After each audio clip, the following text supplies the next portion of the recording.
Hey guys, welcome to today's reading. Today we're going to be tuning into your person's feelings for you when they first met you and first came across you versus how they feel about you now. And just a little warning, I don't have any nails right now. Okay, I needed a little bit of a break from the nails, so mine are really short before we get into this reading. But with that being said, today we have some beautiful crystals for you guys to choose from. And of course, if you're used to my channel, you know the drill. You can just make up your mind and then scroll down to the timestamps in the comments in the description and jump right into your pile. If you're new to my channel, welcome. And basically, I do pick a card readings today. Since we're using crystals, I'll throw the numbers up on the screen, but you're gonna see which of the crystals just seems to be calling your name, calling your attention into it, and then trust your intuition on this. As soon as you made up your mind, scroll down to the timestamps, click on your pile, and that will be the pile with the message for you. I also want to mention to you guys that I do have my Patreon up with a ton of additional readings, over 60 additional readings.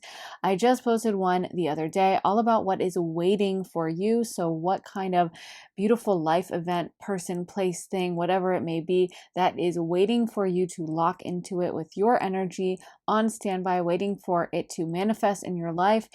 And then I also posted one all about a platonic no contact situation.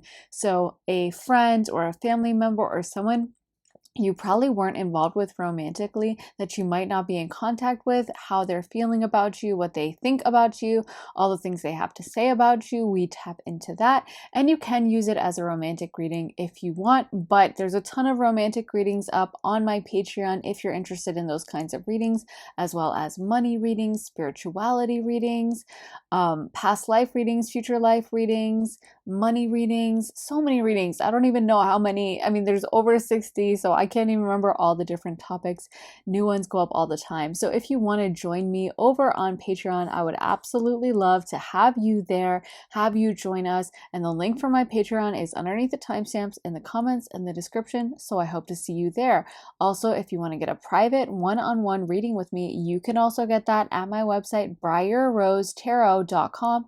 And you can sign up for a half hour or a full hour-long session with me, have me pull tarot for you, read your astrology, channel mediumship, or intuitively you can ask me about your career, about your love life, do a year ahead reading, do an energy check-in. You really get to choose what we talk about during your time, so it will be your private one-on-one question. If you want that, then go to my website, briarrosetarot.com, and the link for that is in my description. So with all of that being said, thank you guys so much for watching. I'm sending you lots of love, and let's jump into pile one. Hey pile one, welcome to your reading. So like I said in my intro, we're going to be doing two sections for this reading. This is going to be how they felt when they first met you. This is going to be how they feel about you now. And we're going to be doing more card pulls, but let's start with your first three tarot cards. So for each section, we have Temperance, Two of Swords reversed, Page of Swords, and then over here, the Nine of Cups, the Strength card, and the Page of Wands, representing how they feel about you now. So let's start right off the bat, Temperance. I feel like Temperance coming out next to the Two of Swords is, I do feel like right away this person saw longevity with you. This person could see a long-term future. This person was like, this person seems like someone who could either stick around in my life or just like someone who might take a while to get to know. So you know how sometimes you might meet someone and they give off a vibe of like, well, maybe I'm down to hook up, or maybe I'm down to hang out with them a little bit, but I can't really see like a long-term future. I feel like right away this person saw a long-term future with you. Right away this person was like, there's something about this person that I'm willing to take it slow. And in fact, they might have very much stressed out about how to approach you with that Two of Swords being reversed. They might really have questioned how they were going to start a conversation with you. I feel like when they met you, this person was actually a little bit stymied and a little bit like kind of blocked in terms of, well, how am I gonna actually talk to them? Like, I feel like right away they were drawn to you, they liked you, they wanted to get to know you, and they thought of you as like a long-term type of person. You know what I mean? Right away, that's coming off really strong. I don't subscribe to this, but I know some people have ideas that, you know, I've heard this where like you get grouped into three separate groups when someone meets you, like a hookup. a friend or a long-term partner. I do not agree with that, but I do feel like definitely in this case, you guys would have been for sure grouped into like long-term partner. You know, this person was thinking of you right away and like, oh my gosh, I want to date this person. I want to hang out and spend time with them. They weren't thinking of you as like, yeah, they're kind of cute, but like, yeah, I'm down to spend a fun night with them, but that's it. They definitely were thinking of you with like a long-term intention, or had that kind of like wifey, hubby type attitude towards you. I feel like that's why they were kind of cautious. So if they didn't approach you right away, and maybe you were a little bit like, why aren't you approaching me? Like, okay, you're being standoffish, you're acting weird.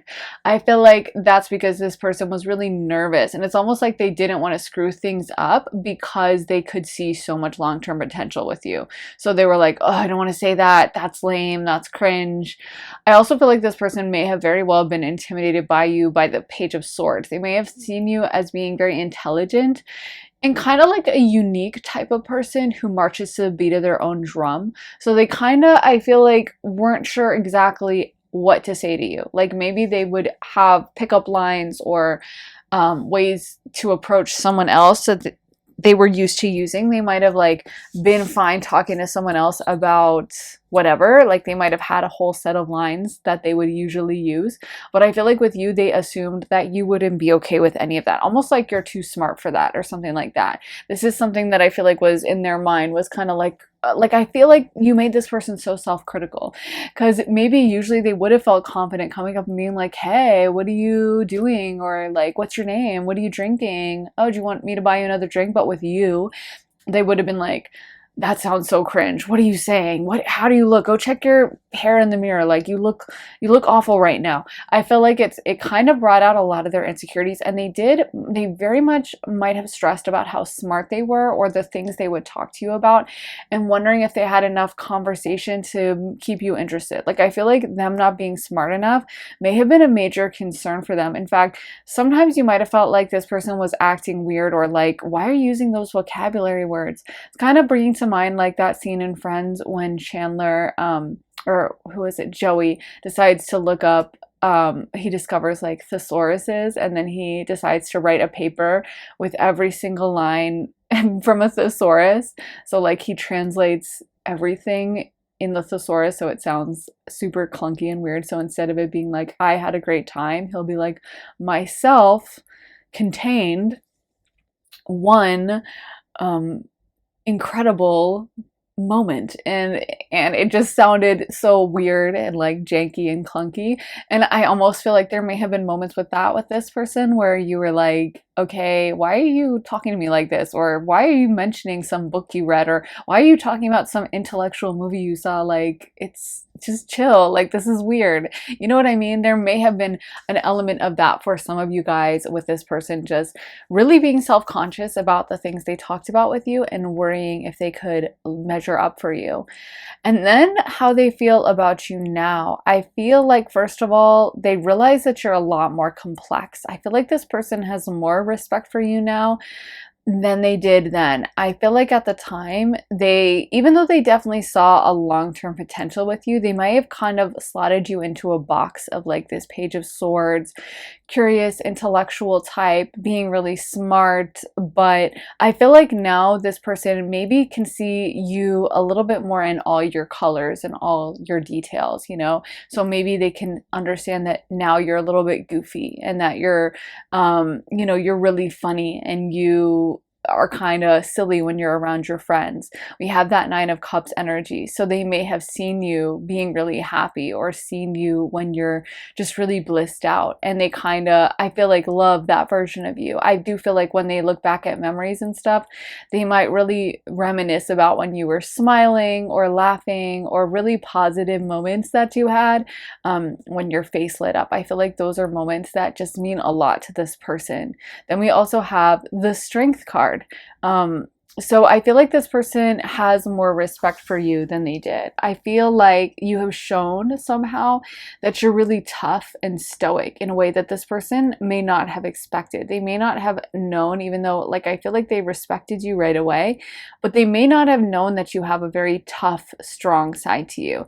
And there may have been arguments or discussions that you had with this person where they kind of saw that, like, feisty, tough, um, strong quality. And like I said, I feel like this person has more respect. They might, for some of you guys, this is about your family and seeing how loyal you are to your family and friends, and just seeing you as someone who would do whatever for the people that you love.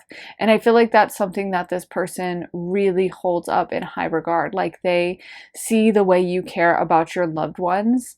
And I also feel like you're the type that you would, like, stand up against a crowd, or if someone was, like, being bullied or something like that, you might be the type to go over and be like, hey, like, that's really not cool, don't talk to that person like that.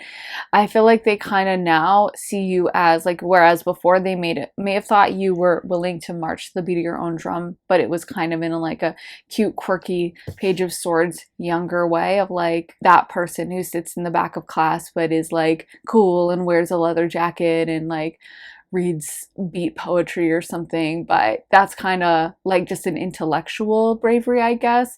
But now I feel like they see you as someone who is very strong and can be kind of stubborn and kind of, like, tough, and, like, it's not just an act, or it's not just an aesthetic for you. You're genuinely someone who will speak up for the things you believe in. And I do feel like this person is still very intimidated by you because of that. I also feel like they've seen more of your, like, I want to say kind of sexual side, or I know that may sound weird, but they may have very much see you now as someone who they can kind of think of them in a sexy or in a kind of romantic, exciting type of way, I guess. They may have seen that version of you, and they may have gotten access to that part of you, and it may be something that they reminisce about, or they just think about you more in that way. I also feel like they see you as someone who's very bold and exciting. They may also now perceive you as someone who goes out a lot and possibly, like, goes out and drinks or parties with friends and stuff like that. That may kind of stress this person out. They may not like the idea of you going out to, like, clubs and nightclubs, bars, that kind of a thing. And it may be something that they perceive you right now as, like, someone who's living their best life, or who is, like, out with friends all the time, or posting on Instagram all the time, or, like, just living this exciting lifestyle.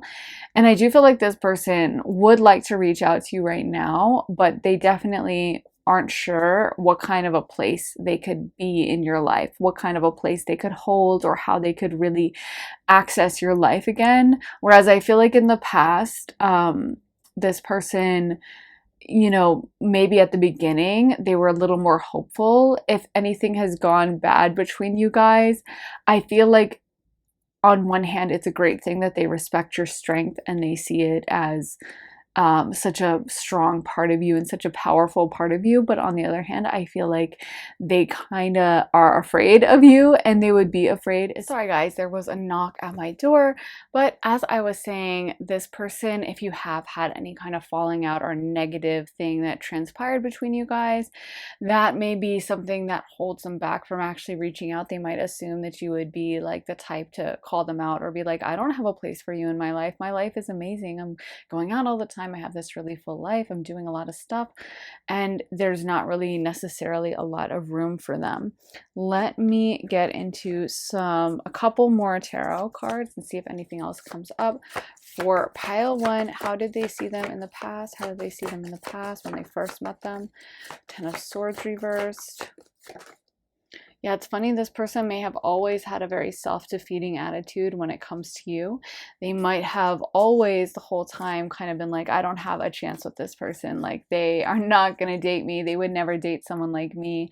And they really might have struggled with this desire to reach out to you, to talk to you, to engage with you, but being really scared of what you would say and not being sure if they could measure up to, I think, how they perceive you as being very intellectual and very smart and very intelligent and well spoken, and like I feel like they would stress about like if they ever messed up or got a fact wrong when they were talking to you, or if they ever, you know, kind of made a fool of themselves when speaking somehow. I feel like that would just replay in their mind all the time, and they'd be like, oh my God, I can't believe I said that in front of pile one. Pile one is so smart. I'm sure they saw that.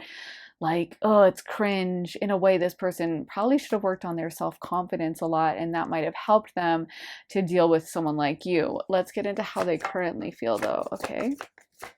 How do they currently feel towards pile number one? How do they currently feel towards pile number one? Okay, so they definitely think about you quite a lot. We got the Seven of Cups. They still think about how things could have been when you guys were together. And let's get one or two more for how they feel now. They might be, they're still very attracted to you, pile one. They are still extremely attracted to you guys. As I mentioned before with that Page of Wands, like I feel like now they see you in kind of more of a sexual light, I guess, or they can more access that idea of you or that part of you. So if you had any memories with them like that, if you've ever like hooked up with this person or anything like that, they may replay those memories or those times you guys had together in that way. With the Seven of Cups, they definitely spend a lot of time thinking about you. They definitely reminisce about you quite a lot. And they also might have this idea that you only would date like a very powerful type of person, like a very kind of high value man or woman, you know, like you would only be dating like CEOs or professional athletes, or if you're wait, I'm confusing myself. Or models, or like famous actresses, or whatever the case may be, you know, top tier type of people, like real 10 out of 10 type people. And they may kind of wonder or worry how they could fit into that. And again, I feel like I love the respect they have for you, but I wish they could kind of gas themselves up a little bit and get some bravery back, because I feel like a lot of this is like them second guessing themselves. Like they have this strong desire to reach out to you. They have this like very much a lot of memories that play, emotions attached to you. They still do care about you, but I feel like there's kind of this defeated attitude they have with this Ten of Swords reversed of like, yeah, but like what kind of a role can I play? That has been there, I think, the whole time. And if it was something small that prompted you guys no longer talking or whatever, I do feel like in a way this person may have even self-sabotaged this relationship. This person may have even like the first speed bump, the first roadblock, you might have been like, why did this person overreact? Or why did they not call me after that? Like, yeah, I was mad at them, but it was small. Like, we could have gotten through it. Like, it's not that serious. And I feel like this person, it's almost like they were waiting for it, you know, because they were convinced the whole time they weren't good enough for you. They were convinced the whole time that you were like slumming it and you were going to lose your mind, or you had lost your mind, that you were talking to them. And one day you would like regain your senses and be like, oh my God, what am I doing with this person? They're such a loser or something. So I feel like in a way, if there was ever any small like miscommunication or falling out that could have been easily corrected, and this person just seemed to vanish or ghost, it's like that's why. It's because the whole time they had a very negative mindset towards themselves and whether they would be able to measure up towards you. Because I feel like in a way they think of you as kind of like a princess or just very top tier. Let me get into some songs. So we're gonna do the first song. I'm still closing my eyes, but I'm not gonna show you the cards because it's in the little plastic bag and it's ugly. But let me pull the cards for pile, the first pile. When they first met pile one, what were they thinking? Emotion, the Bee Gees. So right away, they felt strongly towards you, which I can definitely see. Okay, Moi Je Joue, Brigitte Bardot, I guess is how you say it, I think. But yeah, I feel like right away this person knew, like, Can't Deny My Love, Brandon Flowers. I feel like right away when this person first met you, they felt a very powerful connection. They felt super drawn to you. It was something where immediately, right off the bat, they were like, oh my God, who is that? And I got to know them, and I feel like I know them. And not just on a like, ooh, that person's hot and they're sexy looking and I want to like, you know, have a fun night with them, but in a like, oh my God, that person is like the total package, and that person is the kind of person I was wanting to date, and that person is like long-term relationship material, like girlfriend or boyfriend or wifey, husband material. That person is someone that I need to know, not just physically, but intellectually and emotionally and spiritually. Like, I feel like it was very intense for them right away, and they might have even had longer term intentions than you realized. You might have met them and been like, "Oh yeah, like we're casually talking," and this person was like, "Yeah, that's my future girlfriend," or something like that, you know? The whole time just seeing a lot more longevity and thinking long term with you when you might not have even been thinking that far ahead. And I also feel like they think of you as kind of fun. There's like a feisty quality to you that I think they actually really like.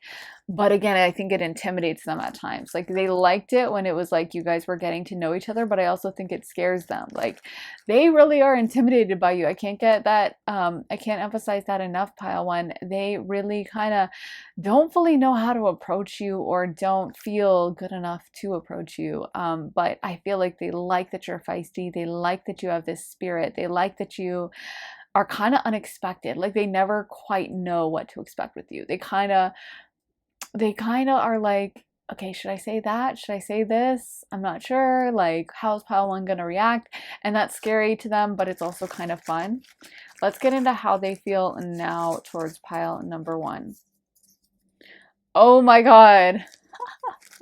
Wow, that's crazy. I will always love you, Whitney Houston. Dang, I'm telling you, their feelings are intense. Like, the whole time, their feelings have been really intense from the jump. And I think still now, for sure, we can see with I Will Always Love You. And then this one fell out. And it says, Bleed to Love Her, Lindsey Buckingham. I'm telling you, their feelings are so strong. Okay, so Bleed to Love Her obviously is, I think, kind of self-explanatory from the title. But the interesting thing about that song in particular is that Lindsey Buckingham claims he wrote that song about his current wife, but I feel like so many people think that he wrote that song about Stevie Nicks from their relationship in the 70s, and they kind of had this iconic romance, and they were always arguing, and it's not that great of a relationship, I guess. There was a lot of negative aspects of it, but I do feel like people think they really, really loved each other, and that even though it's been like however many years, I guess he released that in the 2010s, so 40 years, that he's still writing it about her, and he still seems to have really strong emotions about her. So if a lot of time has passed between this relationship, this person may still feel just as strongly about you as they did whenever you guys met. And I feel like with them, yeah, it's like those feelings kind of haven't gone away. If it's been a lot of time, I feel like this person does beat themselves up of like, why didn't you approach them earlier? Why didn't you come on stronger? Why didn't you do what you were supposed to do? You know, why were you scared? Why did you chicken out, kind of a thing? And I feel like this person kind of wishes they could like turn back that time and go back to when you guys were actively talking. I feel like if they could, they would play things a lot differently. They wouldn't make the same choices. They wouldn't ghost or leave you on red or not be forthright. I feel like they definitely replay scenarios of like, what if I had done this differently? What would have happened? What if the timeline had been different, or this had been different, or I had acted different? And they definitely do, like I said, beat themselves up a little bit. Let's get into another song card for pile number one. How they feel now. Okay, we got Super Bass Nicki Minaj, which I misspelled, and I always get the misspelled one for some reason, even though I actually have two Super Bass cards in there for some reason. The Bright Side, Lil Peep. Wow. And again, I think Lil Peep's music is so emotional. He's a Scorpio sun, Cancer moon, and you definitely can tell with his songs. It's very intense, emotional, and like just overwrought, kind of. I feel like he felt things really deeply. And a lot of his songs are about like lost love, and the lyrics to The Bright Side are really heavy. So yeah, I feel that this person, you know, their feelings for you are very strong. And I feel like they, you know, another thing about Cancer moon is the moon is where we contain memories. In astrology, it's kind of how we look back to the past. And Cancer moon obviously is at home in domicile. So it's a very memory kind of placement. A lot of Cancer moon placements, singers and stuff tend to write a lot about memories. Like Taylor Swift is one. And she, everyone's always calling her out like, why are you writing about a relationship from 10 years ago? But that's kind of how Cancer moons work. So again, I feel like there's this heavy emphasis around this person replaying memories around you, looking back onto the past, really thinking about you a lot. And the bright side is also kind of about feeling a lack of self-worth in one of the interpretations, I guess. So again, I feel like this person, they went through a lot when it came to you emotionally. If you felt like, well, they seem like they're doing fine and they don't seem that upset, no, they definitely felt things really strongly. I feel like I feel like in a way they beat themselves up. It's almost like they may have lied to themselves, or they may have felt like, yeah, I feel like they may have taken the easy way out. And at the time, whenever you guys were dealing with each other, they might have told themselves, I don't care that much. Like, whatever. I'm over this person, or like, whatever. They're not that great anyway. I'll be over this. I'm going to date someone new. And now it's like, they're kind of, I feel like in an energy of like, why did you do this? Why did you handle this that way? Let me get into some astrology dice for pile number 1. So we got Aquarius, 12th house, and moon, Cancer. So that's really funny because we were just talking about that. Okay, so we have Pisces and Cancer and Aquarius. So Aquarius, Pisces, Cancer. So if you have any of those placements, they could figure strongly in your chart or your partner's chart.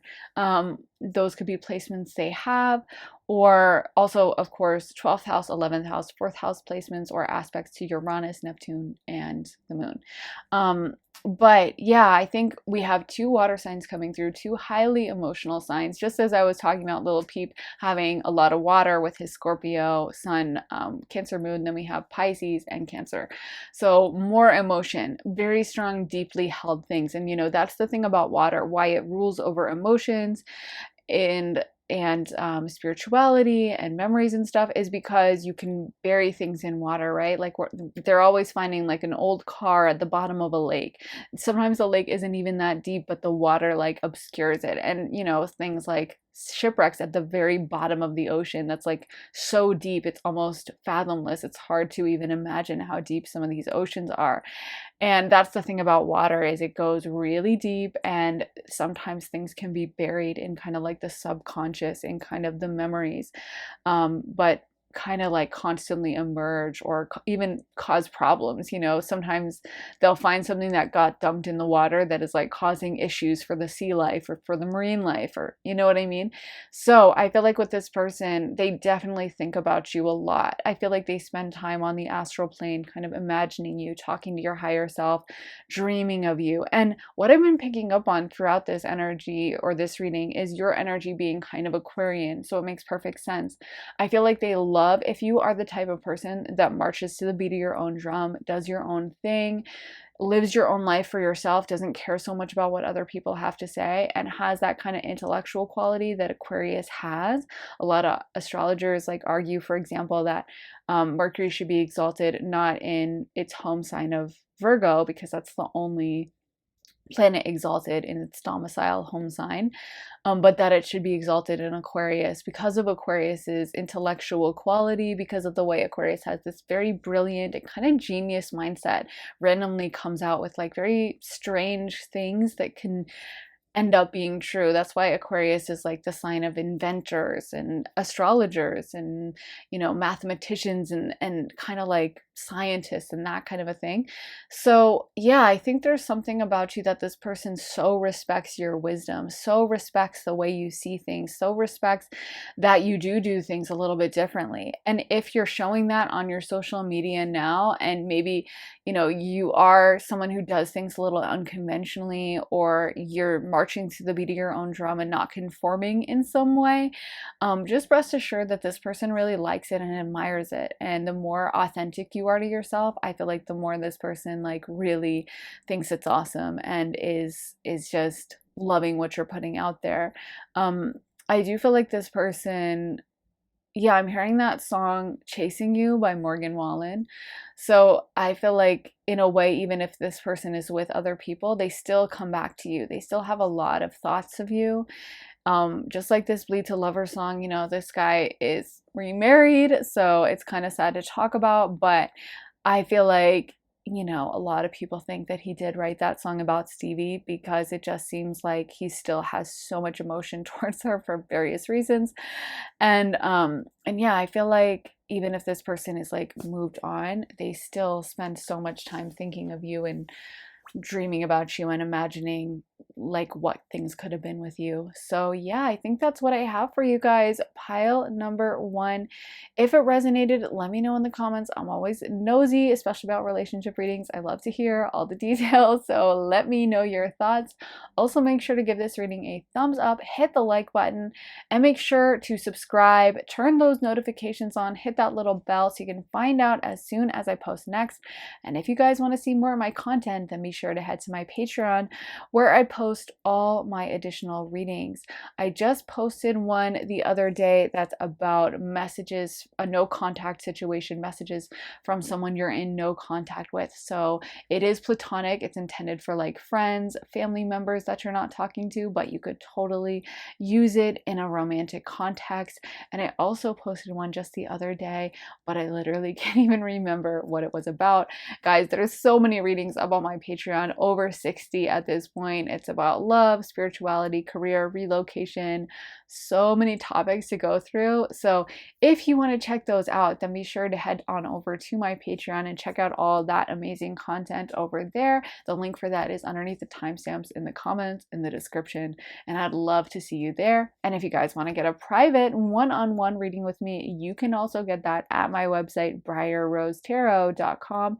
You can get a half-hour reading or a full hour-long reading with me, get it pre-recorded, do a live Zoom session, and you can also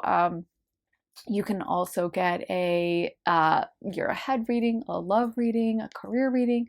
There's lots of different options. So if you'd like to get that, wow, I can't even talk. Go to my website, briarrosetarot.com. Thank you guys so much for watching. I'm sending you lots of love and light, and I'll be back very soon again in another reading. So take care, guys, and I'll see you soon. Bye. Hey Pile 2, welcome to your reading. So as I said during the opening, this section has 2 readings. First is how they felt when they first met you, and second is how they feel about you now. So let's get into all the cards. So for how they felt when they first met you, we have the King of Wands, 3 of Wands, 9 of Wands, and then over here how they feel about you now, Page of Cups, 8 of Swords reversed, and the 5 of Swords. So it's really interesting. When they first met you, we have all wand cards, and so wands is fire, it's passion, it's heat, it's also impulsive energy, it's very intense. So when they first met you, they might have been highly attracted to you, very drawn to you. They might have even been in a little bit of like an F-boy energy. They may have been in that King of Wands mode where, they're focusing on kind of like the sexuality of things or the sexuality of the situation more so than like the emotional side of the situation. So when they first met you, they may have been looking for a hookup or just thinking, wow, Pile 2 is really hot, or Pile 2 looks really good.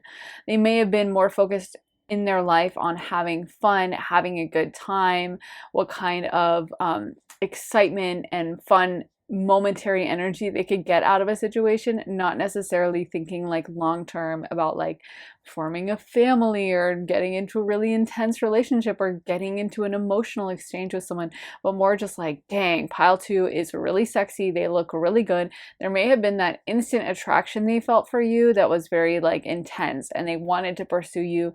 They may have even felt like it was kind of fun. They may have been in a little bit of a competitive mindset in general in life, so they may have even looked at you as like a little bit of a game, like, ooh, I want to get with Pile 2, I want to win them over, I want to prove that like I have that kind of riz, or I have that kind of game, I want to prove that I am that King of Wands energy, that I can get any girl or I can get any guy. And they may have been thinking of things on a very short term, kind of like pleasure seeking level, just living in the moment towards you.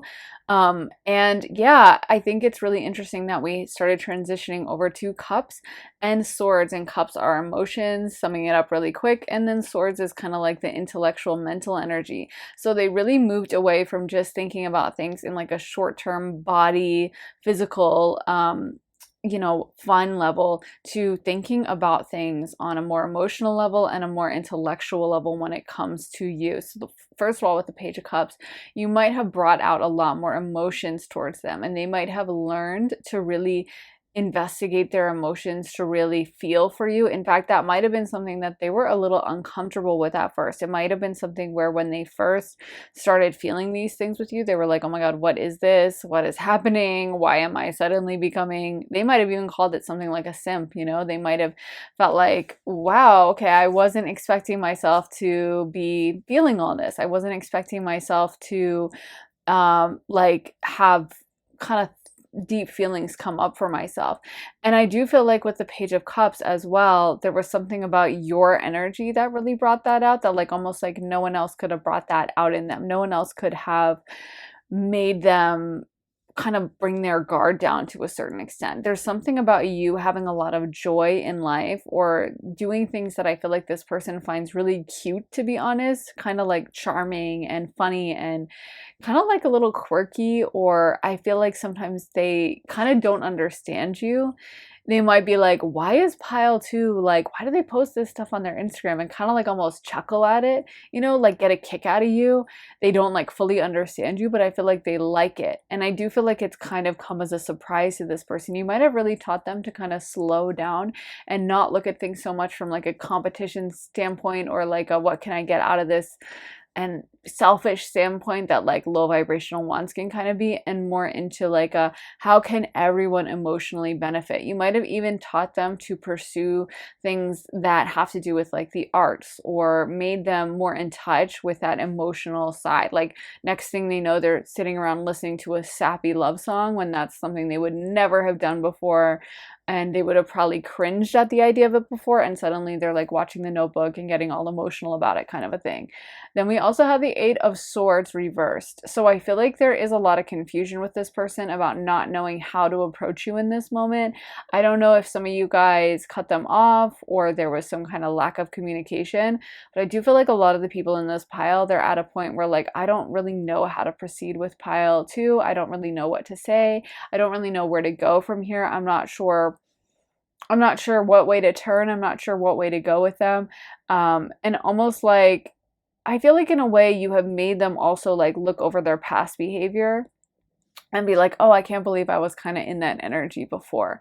With the Five of Swords, some of them could also be being dishonest to you. So there's a warning about this pile where I feel like some of them, if this is pile two, and take what resonates, leave the rest, because these are general readings. So, they're not like personal readings. You can always book one if you want, but these are general readings. So take what resonates for you in the reading. And if you're like, oh no, I don't think he's doing that, then listen to your intuition. But for some of you guys, there may be a warning that this person could still be in an energy of like being a little bit of a player and being dishonest, because we do have the Five of Swords coming out next to the Eight of Swords. I don't know, there could be some lack of honesty or even dishonesty to themselves, but especially when combined with all this, I feel like there may be some people in this pile that, they're still in that unevolved player mode where maybe they're not fully able to give you everything. Even if they do feel drawn to you in that way, they may be like, I'm still ready to play the field, or I'm still in this mode of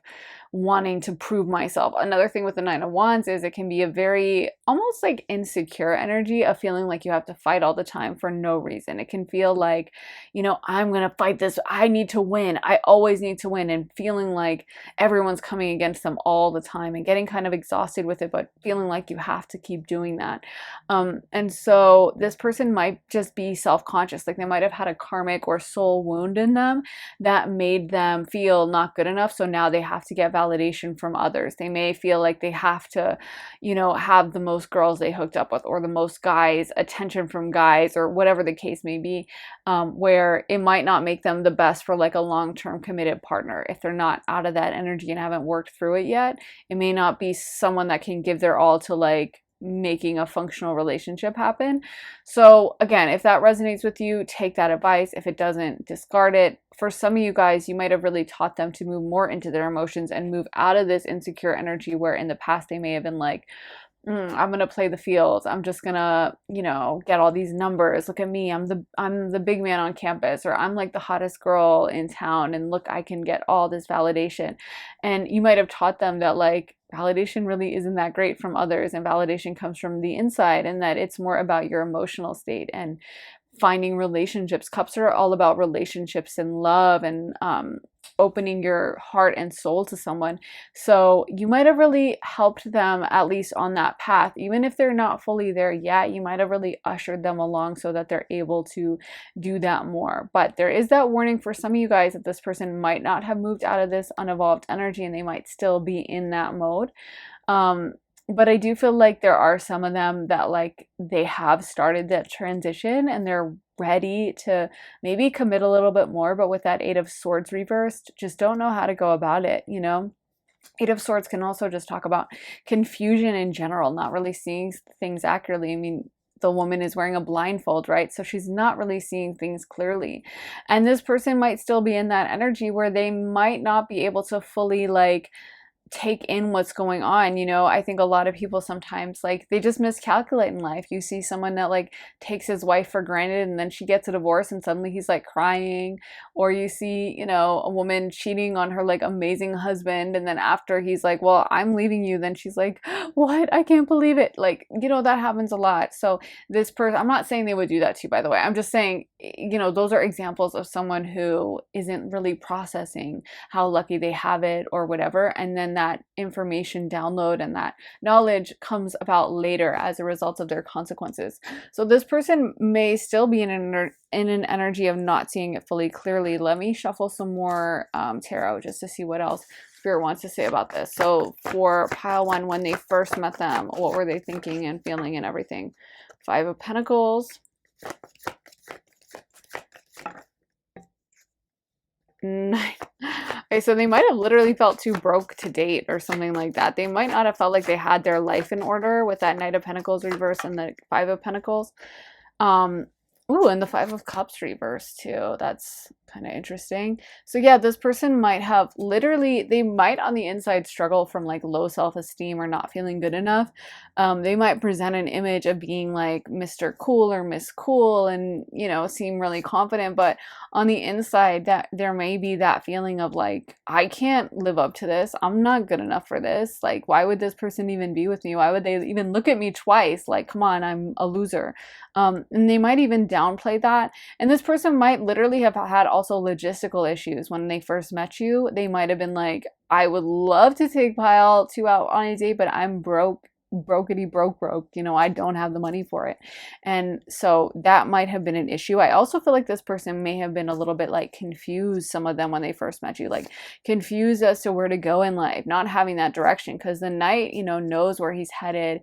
It's a little bit more mature than the Page. It's got a lot of energy still, and it's generally like set on a task or on some kind of a mission, ready to pursue. And I feel like this person might not have really been super grounded. They may have been that King of Wands and been really exciting and fun, but they might not have really known exactly where to head and been like confused about things like what they want to do for a living or what kind of money or just even stupid stuff. They might have made stupid decisions and been in like credit card debt or been like not doing well at their job, stuff like that. I feel like this person, they might have also like hidden a lot from you when you first met them, to be honest. And I feel like they're more mature now. They've had some soul growth now, but I'm not feeling like they're fully evolved, to be honest with you at this point. I don't feel like this person fully like even knows what they're doing. Like, to be honest, they just feel like it's almost like I just saw someone riding a bike, but it's like a stationary bike. So it's like, it's funny, Spirit showed me at first someone just biking and I was like, okay, I wonder where they're going. And then it pans out and someone's just pedaling in their room, like going nowhere. And I feel like sometimes, that can be the energy where someone, that's why we say spinning wheels, like you're just wasting time. You may feel like you're riding somewhere, but you're not really going anywhere.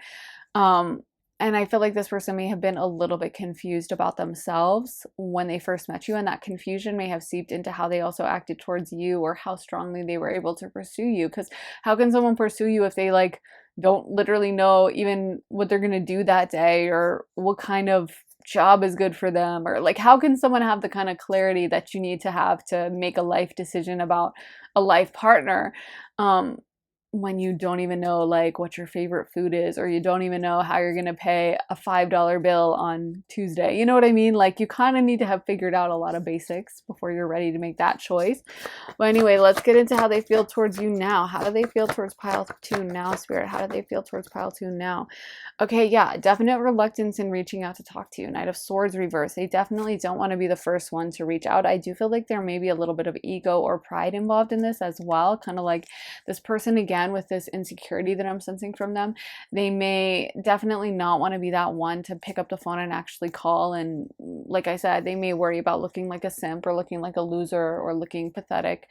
And I also feel like, yeah, it's almost like afraid. I'm hearing afraid of being judged. So I don't know if you picked up on some of this, like haven't figured their life out energy yet, and maybe you said something, or you just have your life figured out more than them. But it may be that like now they're like, oh, well, pile 2 will judge me anyway. I'm not going to talk to them, kind of a thing.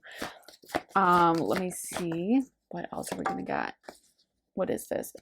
Is this the 5 of, yeah, 5 of Wands reversed. Okay, so we got the 5 of Swords and the 5 of Wands. This is 2 of the most conflict-ridden cards in the whole tarot. So with the 5 of Wands reversed, it could be that this person doesn't want to fight anymore, or just is afraid of fighting, is afraid of being called out. Like I feel like in a way, I'm getting the energy that this person may have done something and they may be deep down ashamed, but I also feel like this person blocks a lot of their emotions out. Like I don't feel like they would even be honest to themselves, you know, because it takes a level of bravery, even when you're sitting alone, to be like, you know, I really fucked that up. Oh, sorry. I guess this is going to be one of those cursing YouTube videos. I usually only curse on my Patreon, but oh well. Yeah, this person may be like, oh my gosh, I really messed that up, you know, and I definitely didn't mean to, just like I didn't mean to say that word. But it takes a lot to like be willing to admit that to yourself. It takes a lot to even tell yourself, like how many of us want to admit like I completely royally screwed something up. There's a real sadness with having to admit that. Like it's easier almost to blame someone else or to be like, no, I'm fine, no, I'm good, I'm happy, no, I'm really glad I didn't win that award because I didn't want it and my life would be horrible if I had an extra $1 million a year. So I'm really glad I wouldn't want that kind of money anyway. You know what I mean? We always will find a way to like cope or come up with something. So I feel like in a way this person may do that a lot when it comes to this relationship. They may be like, you know what? I didn't do anything wrong. I didn't do anything. And I feel like there's like a lack of willingness to be honest with themselves or to investigate their emotions. And so they may not want to even have those discussions with you because they're kind of intimidated of like what you would say, you calling them out, you being like, you screwed up here, here, here, and you did that, and like them just not wanting to have that kind of a conversation with you and being literally afraid, being literally not ready for it. Let me get, what is this? The Hermit reversed. This person may also struggle with being alone because I'm feeling like, or they may want to see, yeah, I knew, you know what, that makes perfect sense. They see you as that Queen of Swords and they're not ready for it. They are definitely, look how many reversals we got too. Like that's crazy. I feel like this person is not ready to deal with you being that Queen of Swords. They may be running away from this and they may be like, oh, I'm better off being alone, or they may be so unable to handle being alone and constantly seeking out, you know, short-term relationships or like lighter relationships where they don't have to go that deep though, because I feel like even in those relationships, in a way, this person is like alone. Even if they're with this other person, they're kind of alone deep down because they're not fully going soul to soul the way they would have if they were with you and when they're around you, where I feel like you see through all their lies and the pretenses and you see through their BS. You don't buy into like the stupid stuff they try to say. You don't buy into like the nonsense. You're like, no, when it comes to them. And so I feel like there's this very big intimidation. I just heard horror in my mind, like like horror movies. And I feel like it's like this person's literally terrified because I'm seeing like someone's woman's face screaming in a horror film in my head. And I feel like it's like, you know, that terror in a horror film when like they see the murderer or something. Like that's almost how scared this person would be of actually having to talk with you. They'd be like screaming. They'd be like, "Oh my God, I don't want to do this." And I feel like a lot of it is that intimidation because they know you could call them out and they know you have like legitimate stuff to say. So let me get into some song cards, and I'm not showing you, I promise I'm closing my eyes and everything. I'm not showing you the cards because they're just in the ugly little Ziploc bag. So it's not aesthetic enough for me. Okay, so let's get first. Okay, how did they feel when they first met you? All Night, Beyonce. All of Me Wants All of You, Sufjan Stevens. Okay. Let's see what this one is. Okay, wait, that was way too many. Well, I do feel like Good Life, Kanye West. Okay, I feel like let's talk about All Night. Honestly, usually that song to me comes across really deep.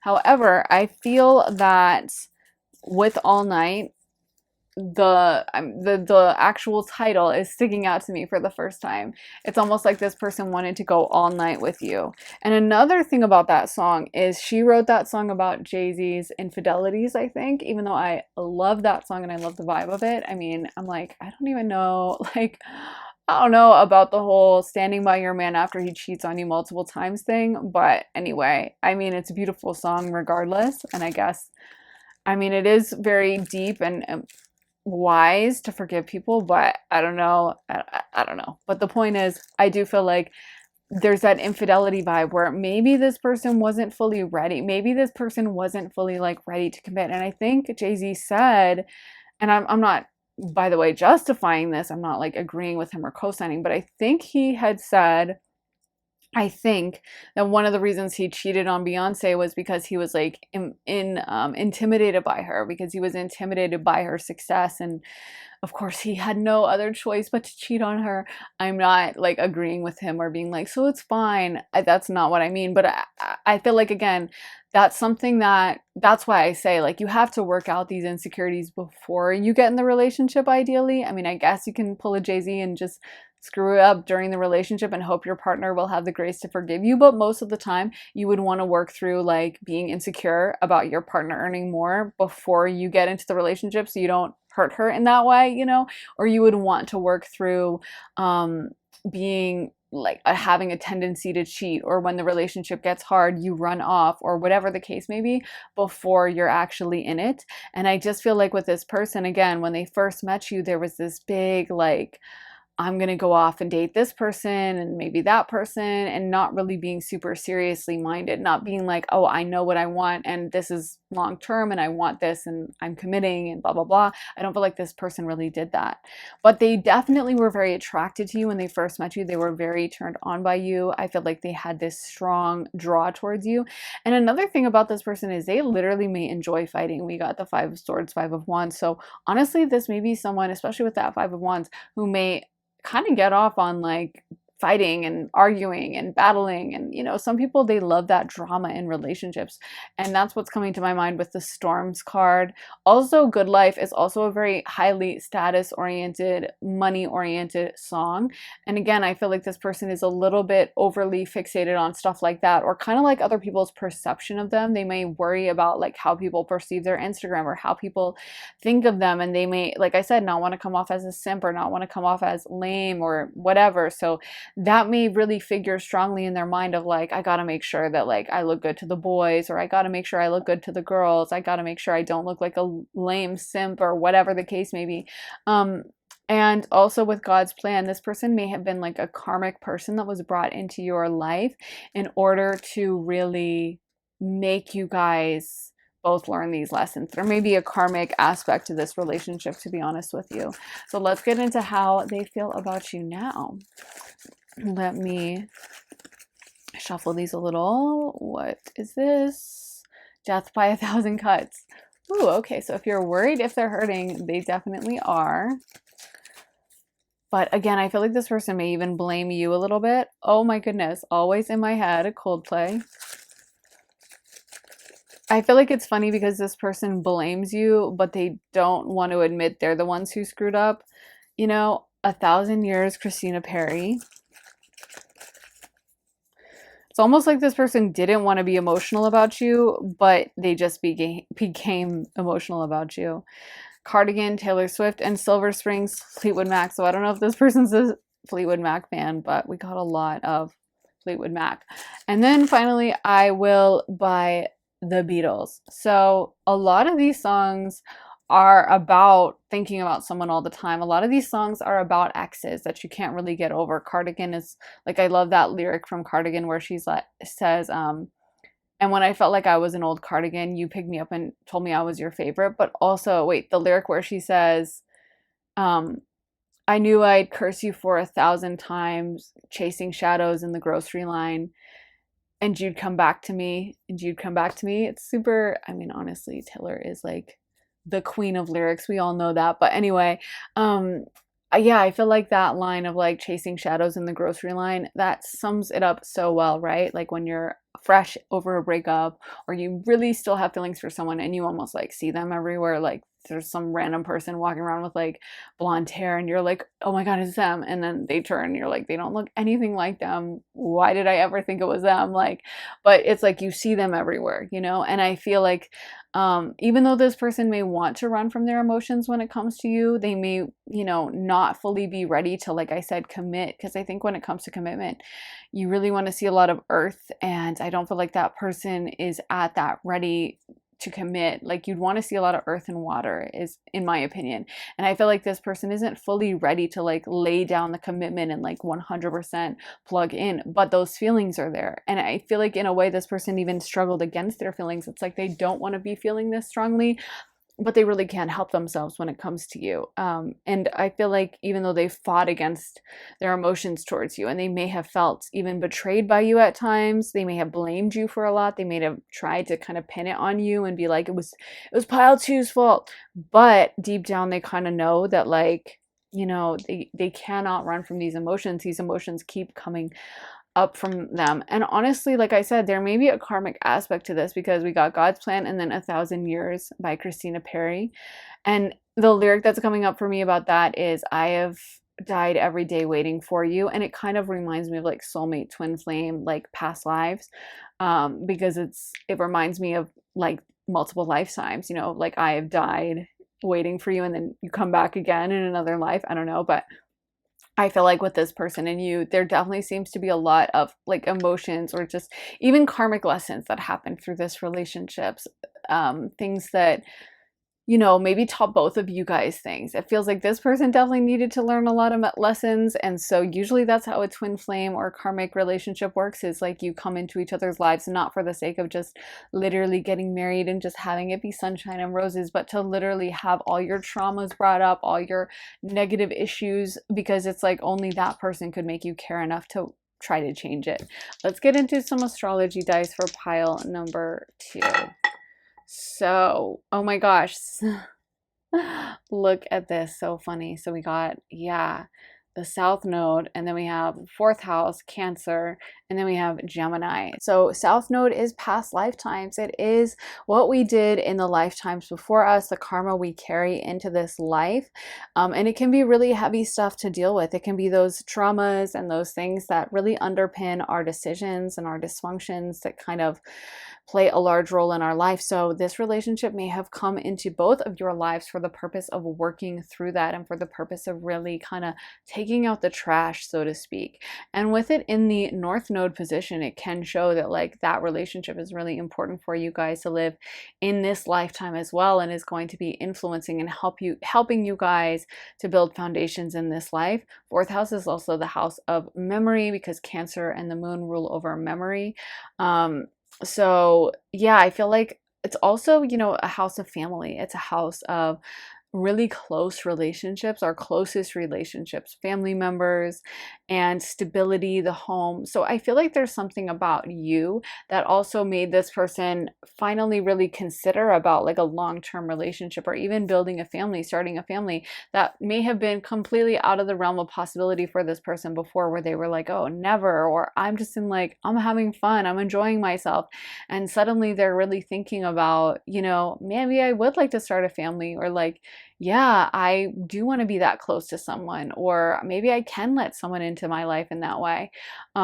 And also, fourth house is ruled by the moon, which is a very creative sign and an emotional side. So I feel like it really is our emotions. So I feel like you really opened the door to that person with their emotions, their creativity, and kind of that softer side of life.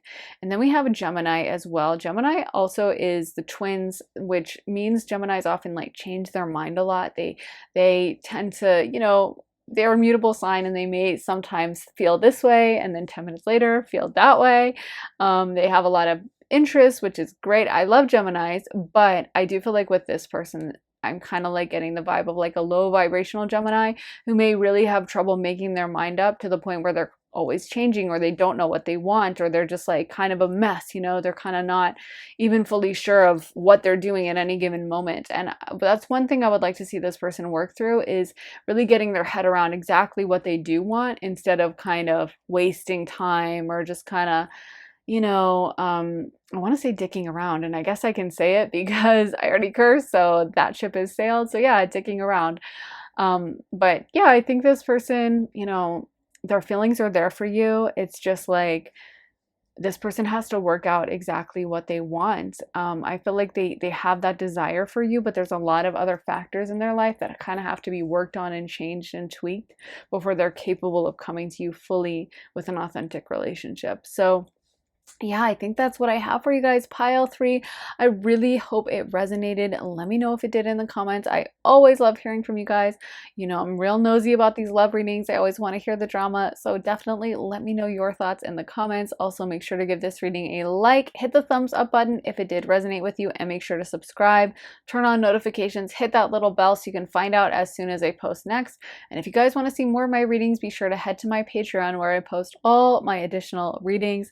I just posted one all about a no contact platonic situation. So like no contact situation with like a family member or a friend that you're no longer talking to. And I posted one all about what is waiting for you. So we're going to see what's waiting on standby, what is like waiting for you to energetically match with it. And it's a really deep reading, but as soon as you sign up, you will get access to over 60 additional readings about love, spirituality, career, relocation, money, so many different topics, future life, past life. So if you would like to check that out, be sure to head to the link underneath the timestamps in the description and in the comments to join me over on Patreon. And if you guys want to get a private one-on-one reading with me, you can also get that at my website, briarrosetarot.com. You can sign up for a half-hour reading or a full-hour reading. You can get a live reading, a pre-recorded reading. You can ask me about love, career, money, so many different topics. Energy check-in, year ahead reading. There's literally, you get to really choose what we talk about during your reading within reason. So if you would like to get a reading with me, head to my website, briarrosetarot.com. Thank you guys so much for watching. I am sending you so much love and light, and I'll see you guys very soon again in another reading. Take care, guys. Bye. Hey Pile 3, welcome to your reading. So like I said in the intro, we're dividing this reading up into 2 separate piles. This is how they felt when they first met you, and then we have how they feel about you now. So let's get into the tarot. You guys got the 6 of Pentacles for how they first met you, the Sun, and the Hermit. And for how they feel about you now, the King of Cups reversed, the 9 of Swords, and the 10 of Swords reversed. So when they first met you, first of all, their attention may have been drawn to you right away. With the Sun card coming out, they may have felt like you were just very stunning, like you just pulled in their attention. They couldn't look away. They may have felt that there was something super magnetic about your energy. I'm seeing your eyes as being quite beautiful to them, and also your complexion, something about like the color of your skin or the kind of skin you have. I don't know if you guys just have really good, healthy looking skin, but something about your skin, I feel like, or your complexion just really drew them to you in a very deep way. They may have also perceived you as someone who kind of does your own thing. And I'm almost feeling like they may have perceived you as high status, or someone that it may have been a worry on their mind of like, how am I gonna pay for pile one, or how will I have enough nice things to attract pile one, whether they're a guy or a girl. For a girl, they might have been like, oh my gosh, like I don't have my nails on point, I don't have my hair or my physical appearance on point. And sometimes, maybe they were like, oh, I wish I had a bunch of money to spend more on outfits or whatever. And with a guy, obviously, usually the guy's the one who takes the girl out to eat and stuff like that. So he may have definitely been stressing about, do I have enough money to pay for someone like this?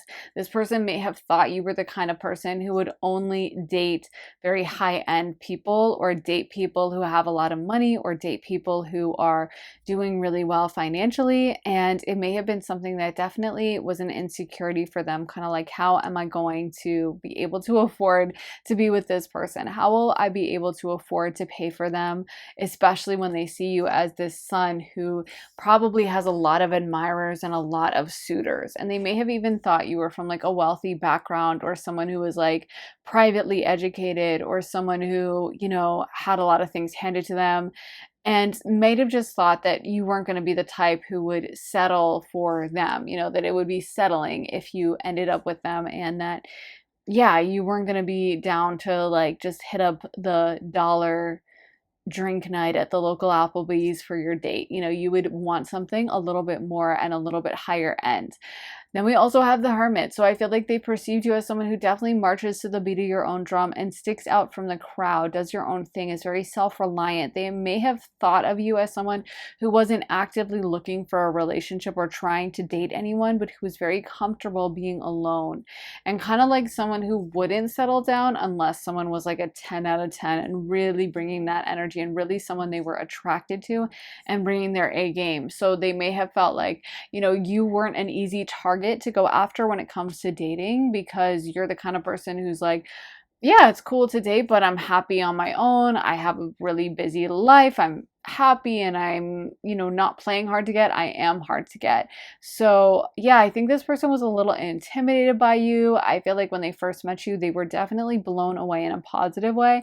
But by the same token, there was also this very strong feeling of like nervousness, intimidation, and just being very in awe of you as well, just being blown away by your looks, your physicality, your beauty, and also your energy. I feel like you're the type of person that when you walk into a room, it's just like heads turn, or people notice you, and you just make a ripple. You make a, powerful effect on people. Some of you guys might have strong Leo placements, or even strong sun placements, something like sun aspecting the ascendant, or sun in the first house.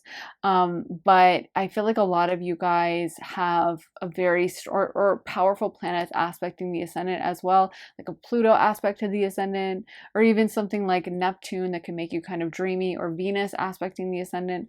But I do feel like you have a powerful impact, like when you are in a room, and I feel like this person was very much head turning to, and kind of felt like everyone else's heads were turning at the same time.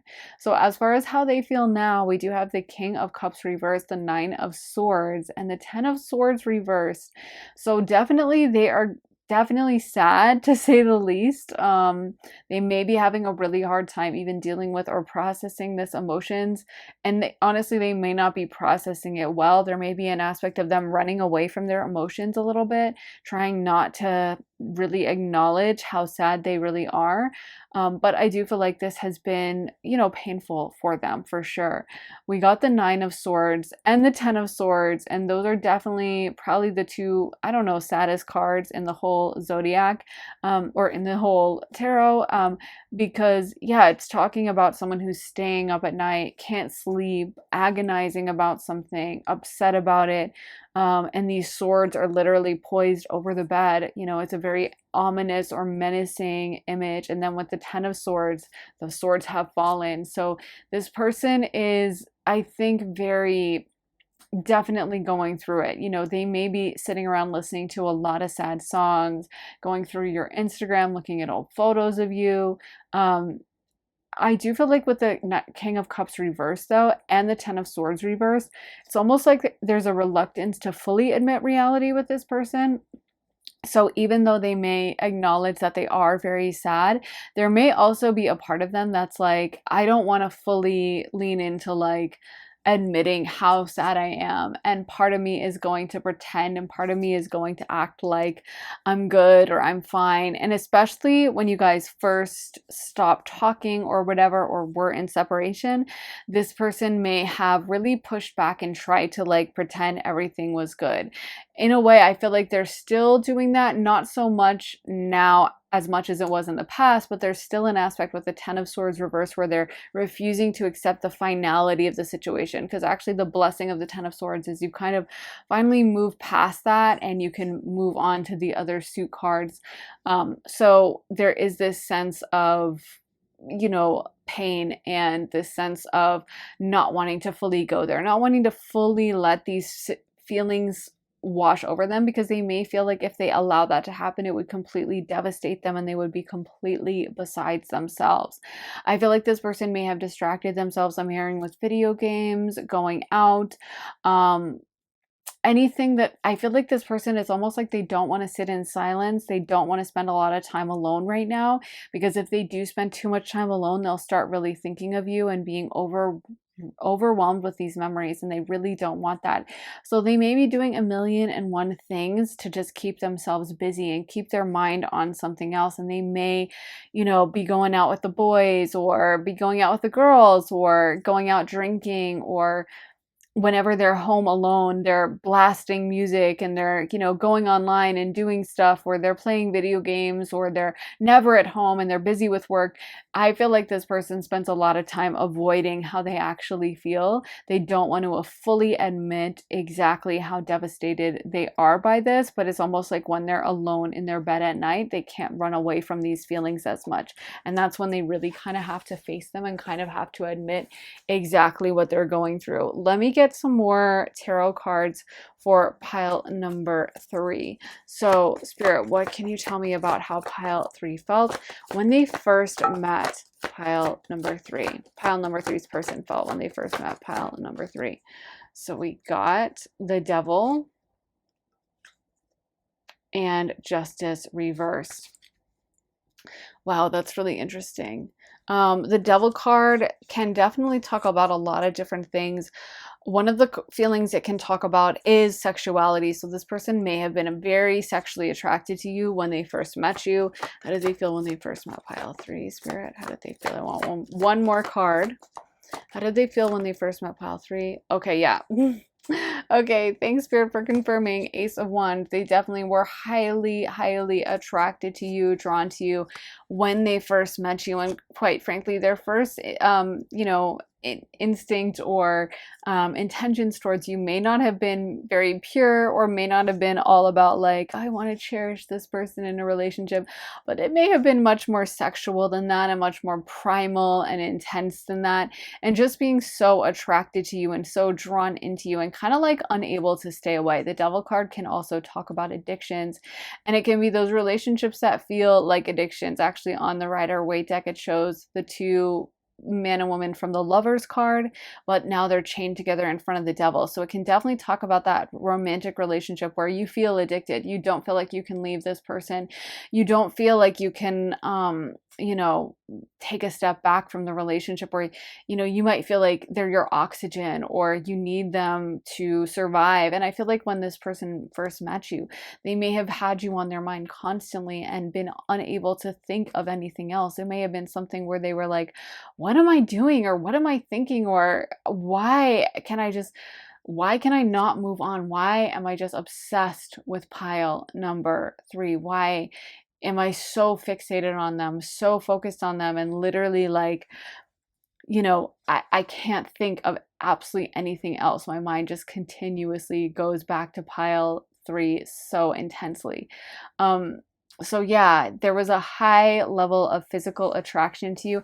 And I just heard in my mind that there was like a disbelief. I almost feel like this person may have been somewhat more chill when you first met them, and easygoing with you, because I almost feel like this person felt like they had like no chance with you. Like they thought of you as so attractive and attracting so much attention from others and so unique that I feel like in a way they felt like the idea of dating you was like a joke. Like you would never have said yes to them, you would never have accepted their offer of a date. So in a way it kind of took the pressure off, and you might have felt like when you first met them like they were way smoother, or they were really chill, or like they just were playful with you in a way, and then maybe that fell off after a while and they suddenly became acting weird and stiff. And I feel like that's because as things started to become real, or they started to realize that you were energetically open to them, it started freaking them out, because they're like, wait, so this is actually a possibility. Oh my God, what is happening? I can't screw this up. Kind of like if you like were, I don't know, entering a contest for fun for some reason. Like maybe you entered a skateboarding contest just for laughs, even though you weren't a great skateboarder, and then you started winning, and then you start being like, oh my God, I don't want to screw this up. Like there's $100,000 in prize money, and I'm somehow in like the sixth round, and oh my God, and you might start getting really stressed. But when you were just doing it as a joke and just like a fun, or anything that you do as a hobby, and then someone's like, oh, do you want to do it professionally? And then it's like, oh, I got to take this real serious. And maybe it takes a little bit of the fun out. So I do feel like at first, when they first met you, it's like they were just not expecting things, I think, to last as long as they did. I don't think they were expecting to catch feelings as much as they did. And if this person did something bad to you, or you were mad at them, they are stepping forward to be like, I regret it in this current energy. They're kind of flashing back to this now in my mind. So I feel like they are stepping forward just to say, I do apologize if there were things that I screwed up. I do apologize if I hurt you in some way. I feel like it's almost taken a while for this person to be willing to deal with this, because to be honest with you, I don't think they have a great easy time processing their emotions. Now this King of Cups reversed makes a lot more sense to me as I tune into their energy, because I feel like this person has trouble with their emotions in general. They may not have grown up in a family that was super like emotionally literate, like where the mom would sit down with the kid and be like, hey, like, how are you feeling? And it's okay. And are you scared or nervous before school? Hey, it's not a big deal. Everyone gets nervous, and had those like discussions to help the child with their emotions. I don't feel like this person had parents like that. I feel like this person may generally have trouble with their emotions. They may even have things like anxiety and stuff like that. And so I feel like when it comes to all the negative emotions with you, there's just this tendency to run or shove it in a box and pretend it's not there.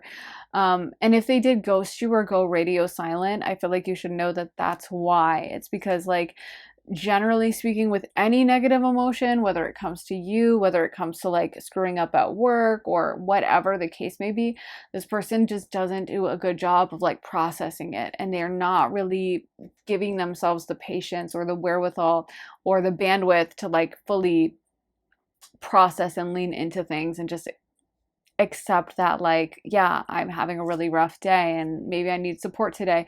I don't think this person is good at like reaching out to others or feeling vulnerable or any of those things. I don't feel like that's the lane they feel comfortable in, so they just kind of move on to like, let me distract myself, let me go watch a funny movie, or let me go hang out with my friends and do stupid stuff with them, or let me go out to the bars and try to chat someone up. And they're just kind of constantly the type to like be busy as a way to distract themselves.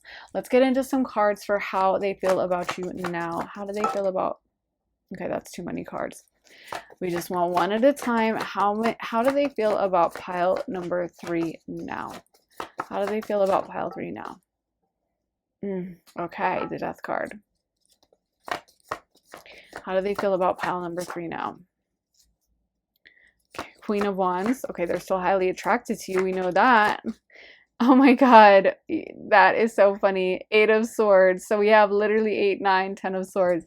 Don't you love, I love when Spirit like confirms with having the cards just be like the exact same message. It's like, okay, so, just confirming that the message is 100% what we thought it was. But anyway, yeah, the 8 of Swords is on that same line and that same countdown up to the 10 of Swords, and then it transitions into the you know, the page and the knight and all the court cards. But anyway, the Eight of Swords is beginning this kind of stretch into the very end of the swords, and the swords are generally a pretty sorrowful deck, but it definitely gets sadder into the latter part of the swords cards.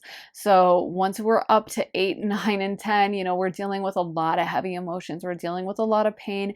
And also with the Eight of Swords, it's confusion as well. It's confusion as to how to proceed. It's also not seeing a situation clearly, so literally misunderstanding it, literally, you know, misinterpretations. There may have been things that happened where this person, you know, misread or thought something was happening that wasn't, or didn't perceive your actions correctly, like maybe overreacted about something, or maybe even now might be perceiving things incorrectly. With the Death card, there may be some willingness to accept that things are over, or a feeling that things are over. But I do feel like this person is really sad about it. I feel like this person, you know, in a way, I feel like they have a little bit of a defeatist mindset. I feel like it's kind of like they might be the type to throw their hands up and be like, whatever, I can't do anything about it, it's over. And maybe it's like, it's not over, like you still have a chance, like you could have given it another shot. But this person is just the type where maybe they have such low self-esteem that they're like, no, I don't even want to convince myself of that, no, it's over. And they're just, you know, really it's almost easier to accept that. It's easier for them to just be like, I don't know, I can't do anything about it, than to admit that, like, actually they can do something about it, and they can text you and they can DM you, and it's 2023 or whenever you're watching this. It's not like 1961 where you had to like call someone and track down their landline, and then did they have answering machines back then? I don't even know. Maybe not. But it's not, yeah, and it's not the 1800s where you had to write letters to someone. It's not the Notebook where you can be like, oh, you didn't get my letters. It's like, we have a million ways to DM someone now. You have no excuse. But I feel like this person feels easier kind of playing victim with that, you know. But they may even tell themselves stories about you being the Queen of Wands, you going out and like, oh, they're going out and drinking, or they're going out and sleeping around, or yeah, they're just playing with different men, you know. They're like a player. They play with people's emotions, and they don't mean any of it, and they like use their sexuality. Like there may be a lot of that, because I feel like this person's just really sad, to be honest. Underneath all of it, they're really sad, you know. They I don't even think want to like fully allow themselves to feel it all, but they do feel enough of it to make them really, really sad and have a hard time. So let me get into some song cards for pile number 3. So let's get into how they felt about you when they first met you, pile 3. Instant crush. Oh my God, that's crazy. I promise I am not looking at these. They're just in my ugly little Ziploc bag, so I'm like, let me just not show. But anyway, instant crush, Daft Punk and Julian Casablancas. I love that song, but yeah, instant crush right away. Thanks for confirming, Spirit, because I love that that came out for how did they feel right away. And like I've been saying, I think they were just drawn to you right off the bat, thought of you as amazing, thought of you as someone who, I'm hearing Barbie in my mind. So I feel like it's like Barbie's this image of like female beauty and perfection kind of, and so thought of you as very perfect. Then we got Money, Power, Glory, Lana Del Rey. I love that song as well.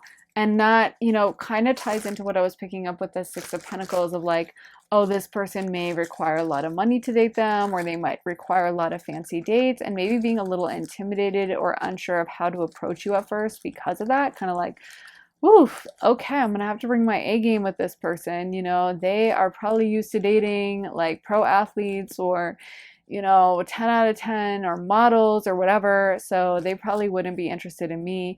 That kind of mindset. And they might have been very pessimistic at first. We got Love is a Losing Game by Amy Winehouse. So they may have really gone into things thinking like, it's not gonna go that great. And our swords, Band of Horses. That's funny because we have so many sword cards over here. But sword, to me, that card kind of reminds me of, or that song reminds me of sword cards in tarot, which can talk also about kind of conflict and the funness of conflict in a way, like funness of verbally sparring with someone, you know, a fun argument. the fun side of scheming, the fun side of kind of, obviously the swords can definitely be not fun over here, but I also feel like it can be kind of fun in the sense of how you are first getting to know someone and you're kind of verbally going back and forth with them, or like flirting but in like a feisty way, you know what I mean? And we also got Waiting in Vain, Bob Marley. So again, I feel like this person was very pessimistic when it came to you, very much convinced that you wouldn't even date or go for someone like them, and that they really had no chance. So in a way, that may have taken the pressure off a little bit and made it somewhat easier somehow. But I think they were definitely a pessimist about things. And let's get into how they feel now. What are some songs for how they feel now? I Summon You, Spoon. Wow, that song makes me think so much about channeling someone, or really calling on their energy, or laying in bed at night just obsessively thinking about them, and not maybe being conscious of it, but in a way you're kind of conjuring up their energy, you're trying to bring it to you, or tapping into them on the astral plane. And this person may do that without realizing it. Like I said, I feel like they definitely block their thoughts of you until they're like alone in their room at night trying to go to sleep, and that's maybe when they just get overwhelmed with thoughts of you. And then maybe you're like, oh my God, I woke up in the morning and I just kept thinking of this guy, or I was dreaming of them, or, you know, that energy can last or hang around you for a while when someone's fixated on you that much. So it may be that, you know, they're kind of all these upper level sword card energy that they're in, where they're so sad about this and they're upset about it. It may end up in them really thinking a lot about you and kind of conjuring your energy, bringing your energy to them, even if that's not their intention. Diplomat Son, I love the ending of that song because the lyric is like, there's a car all black with diplomatic plates, and basically he has an affair with a diplomat's son, and then they part ways, but that's the ending, is like, and then on the river with the sun. I can't remember the exact lyrics. It's super beautiful and poetic, but basically this river in winter. I think it's set in DC because I'm from DC, but I could also see it being set in New York along the like Hudson, right by the UN. But either way, because that's like the two places where diplomats would be, right? It's either DC by the Potomac, which my theory is it's there because that's where the writer is from, or in DC, in New York. But anyway, and then he sees this car waiting and watching like his apartment, all black with diplomatic plates. And so that's the thing, is it's like, even though they've moved on and even though time has passed, this guy is still tracking him down, still watching him, still obviously has these really strong feelings, even though it was like a college affair and it was like over and done, but they still, you know, you can't just brush away love. So I feel like with this person and you, they definitely are still thinking about you, and they definitely are still, you know, I think in a way, as much as they may try to run away from this, as much as they may try to be like, no, I don't care, or I'm distracting myself, I'm focused on other things, like their thoughts go to you all the time. We got Ape. Oh, I guess I can say it because I cursed in the other pile, so I can say it now. Ape Shit, Beyonce and Jay-Z, and Harvest Moon, Neil Young. And I Thought I Saw Your Face Today. That's another thing that I was just thinking of with the Diplomat Son song, is like at the end, you don't technically know if that's actually the diplomat son that he had the affair with, because there's a lot of diplomatic cars in DC. That's where the diplomats live, right? So it's not uncommon to see cars that have the little diplomatic plate thing on it, and they're very distinctive and obvious. So technically it could have been someone else, but it's kind of like when you are in love with someone, you know, you do see them or perceive them everywhere. You're like, you see a black car, they drove a black car, you're like, it's them, you know, or they have red hair and you see anyone with red hair and you're like, oh my gosh, that's them, or brown hair or blonde hair, whatever. And so, yeah, I feel like this person, you know, they definitely are still thinking of you quite a lot. They definitely still have these strong feelings about you. Yeah, let me get into some of the astrology. So let's get some astrology placements for pile number 3. So we got Mercury, Then we got Aquarius, and we got the third house, Gemini. So we have two Mercury placements here. Gemini, or Mercury, also rules over Virgo. So technically we have Virgo, Gemini, and we have Aquarius. So the third house, Gemini, is the house of communication. And Gemini is also like super, generally speaking, intelligent. They're great conversationalists. They have a million different interests. They love to learn. I mean, that's Mercury's energy in general, and it also goes for Virgo. Virgo loves to learn and is highly intelligent, very well spoken. And I feel like with this person, they see you as someone who's very vibrant, who's always doing new things, learning new things, going new places. And I also feel like this person is acknowledging that they've learned a lot from you. They may literally miss your conversational abilities because Mercury rules over conversation, as does the third house. So I feel like with this person, they may just really want to be able to talk to you. And that may be something that makes them really sad. It's like, I just want to talk to them. I just want to be able to tell them what's going on. I just want to hear from them about what they're doing with their day. I just want to be able to talk to them. I just want to be able to see them and check in with them and talk about how their day has gone. And just that simple conversation may be something they're really craving and missing. Then we have the 11th house, Aquarius. And 11th house energy is the house of friends. It's also the house of hopes and wishes. And it's large circles. And as I'm seeing this, for me, it's kind of like someone surrounded by a lot of friends, a lot of other people. And it may bother this person, the idea of you being surrounded by all these other people, being, having these other people around you who really like you, or who think they know you, is how this person may put it. They may be like, they have all these fake friends around them or something like that, or they have all these people trying to get to know them. They have all these people trying to date them, but none of them really know them the way I know them. And so I feel like this person really perceives you as like this hot commodity that a lot of people would like to know, but like they'll never know them. Because I'm hearing that line from Maps by the Yeah Yeah Yeahs, where it's like, they don't love you like I love you. And I feel like it's like they feel that other people don't know you in the same way that they know you. And they feel like all these people may think they know you, or they may want to know you, but on a soul level, what you guys had was a lot deeper and a lot more intense.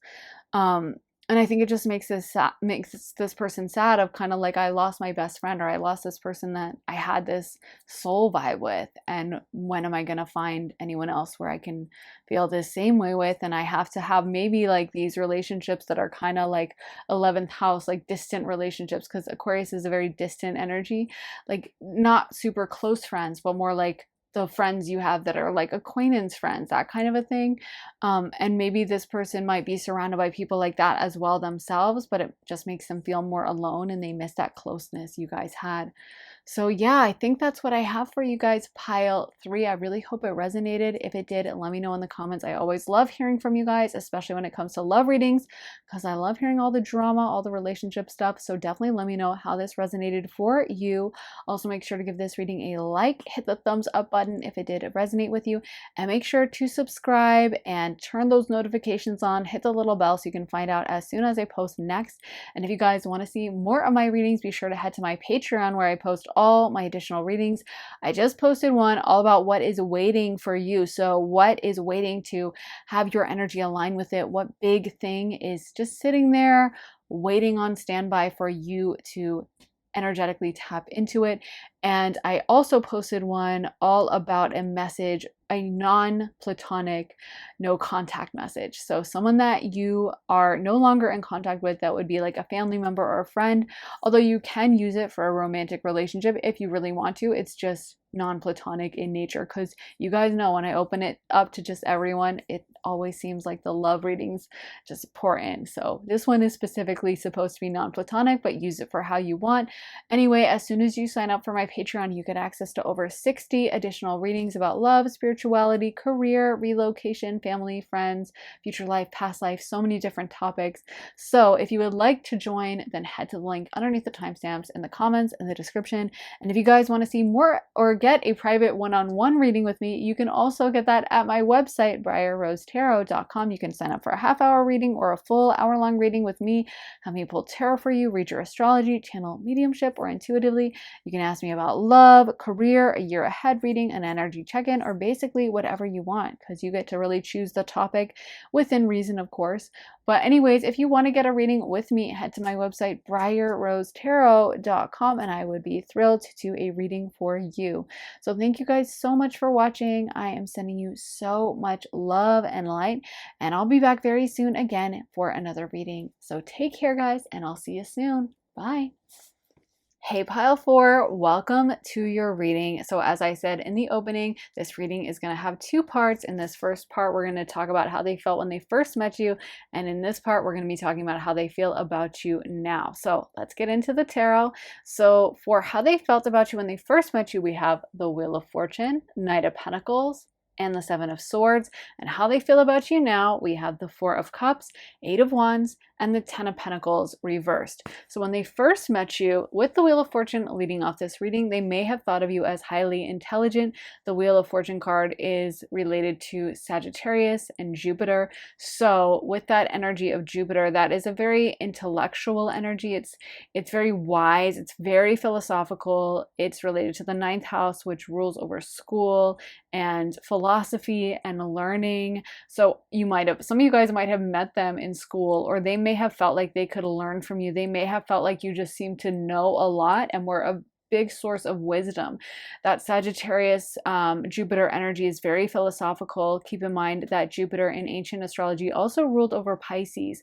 So both of those signs, Sag and Pisces, are united by their interest in the esoteric, in metaphysical things, and in philosophy, and is very connected to like wisdom and spirituality in general, to God energy. So honestly, this person may have gotten that vibe about you, that you just seemed very wise, very intelligent, that you seemed like someone who looked into things really deeply, or that they could have amazing, deep philosophical conversations with.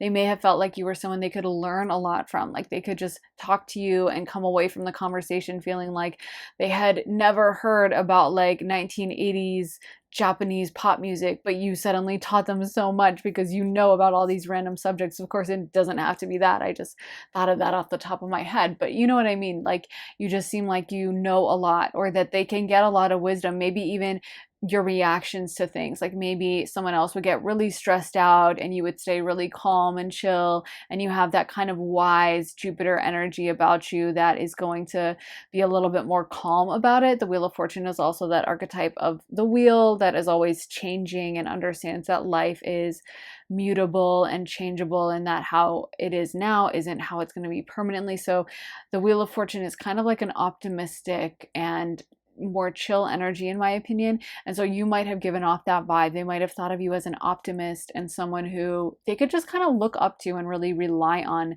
I feel like, intellectually or emotionally, like you just know a lot. Then we also had the Knight of Pentacles. So they might have also seen you as a bit of a go-getter. They might have seen you as someone who's kind of straight-laced, someone who isn't the type to like be like, I'm leaving this weekend for Vegas. I just booked my flight and I'm going. Yeah, I don't have any money in my bank account, but you know what? Whatever. Like you're not that kind of chaotic person. Like they may have perceived you as someone who was very straight-laced. You get stuff done. If you're going to commit to something or say you're going to do something, you're actually going to do it. That you're very trustworthy, like you're a go-getter, like you have big dreams, or like you're destined to achieve something. They might have also perceived you as someone who has some money already, or who is just destined for success, who's going to be successful, who comes off like that intelligent person who is going to end up owning a business or being hired by Google or some, prestigious, hard to get company. So yeah, they may have thought of you as someone who's really smart, well-spoken, and like I said, someone they might look up to.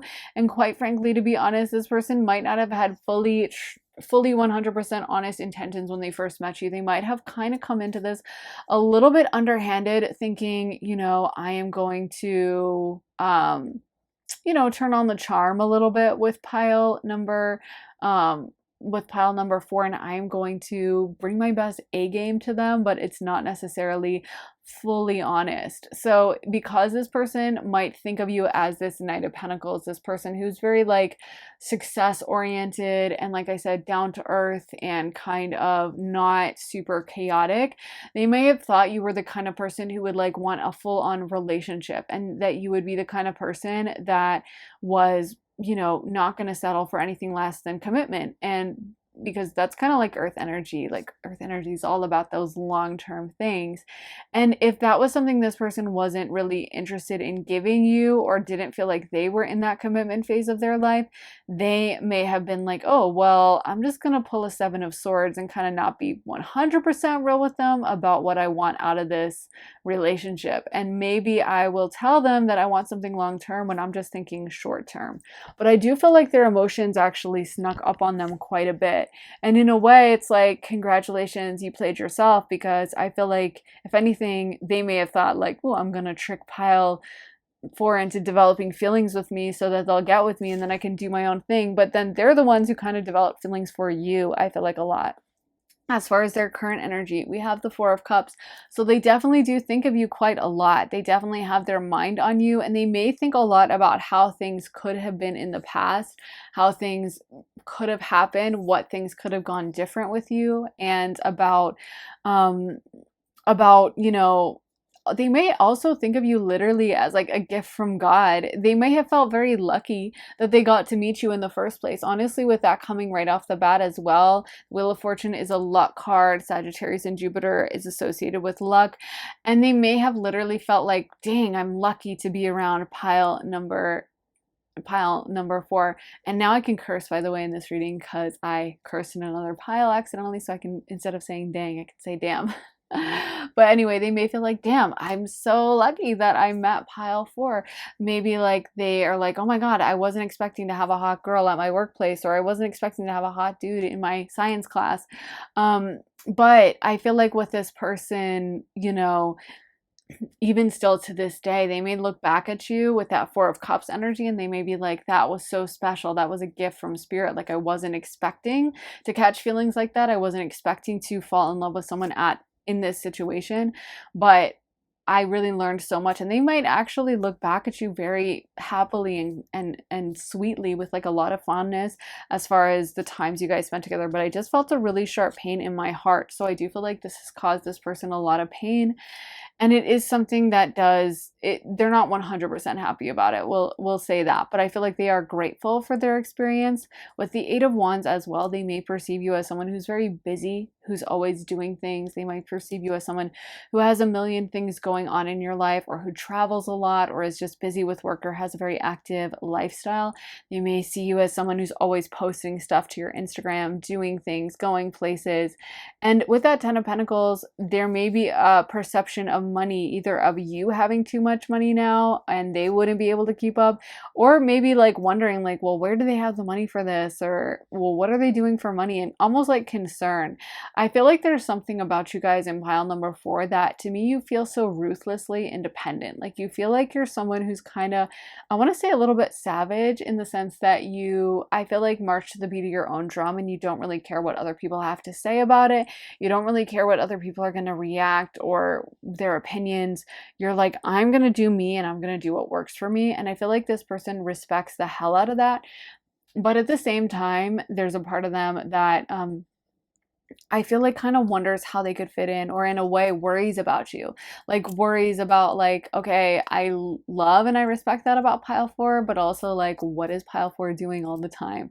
Are they okay? Are they good? They may literally worry about you and feel protective of you, and kind of feel like you're very like, just almost like, I want to say heedless, I guess is the word that comes to mind. Like, you're just running in and doing stuff, and you're not being super cautious about yourself and super protective about yourself. And in a way, I feel like this person sees you as so special that they wish they could like wrap you up in a little, you know, a little snow jacket and like bundle you away and or like wrap you up in bubble wrap and just keep you safe from the world, you know. So they may worry about literally all the things you're doing, all the people you're talking to, people you're dating, wanting to make sure that those people are like stand-up people and they're not toxic, and that you're taking care of yourself and looking after yourself. Um I feel like this person kind of wonders very much about your daily life, how you spend your time, what you've been into. I feel like they've always been very curious about you. Like that never changed. Like even from the beginning when they first met you with that Wheel of Fortune card, they always found you very fascinating because Jupiter is, you know, also like I said, it rules over the ninth house of school. It's very interested. It always wants to learn and do new things. That's what the Archer is. So they may see you as that person, but I also feel like that's kind of their approach towards you, is like, oh, I'm so fascinated. I could learn about this person all day. Just like when you're at school and it's a subject you really care about, maybe to someone else it's boring, but to you, you love it, you know, like someone who's really loves math or loves English, and everyone else is like, oh, I can't believe we have to read this book from the 1800s. And the person who loves English is like, oh my God, I love it. I could study. I read these books all the time. I'm fascinated. And I feel like with this person, like they really genuinely are interested in you. They like to see what you're doing. They like to see what you're up to.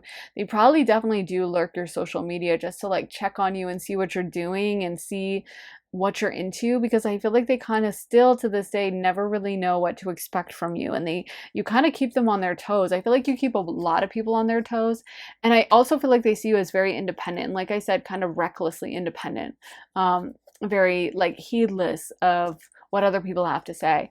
Let's get into some more cards. Wait, Spirit's just telling me to shuffle this, so I'm going to shuffle it.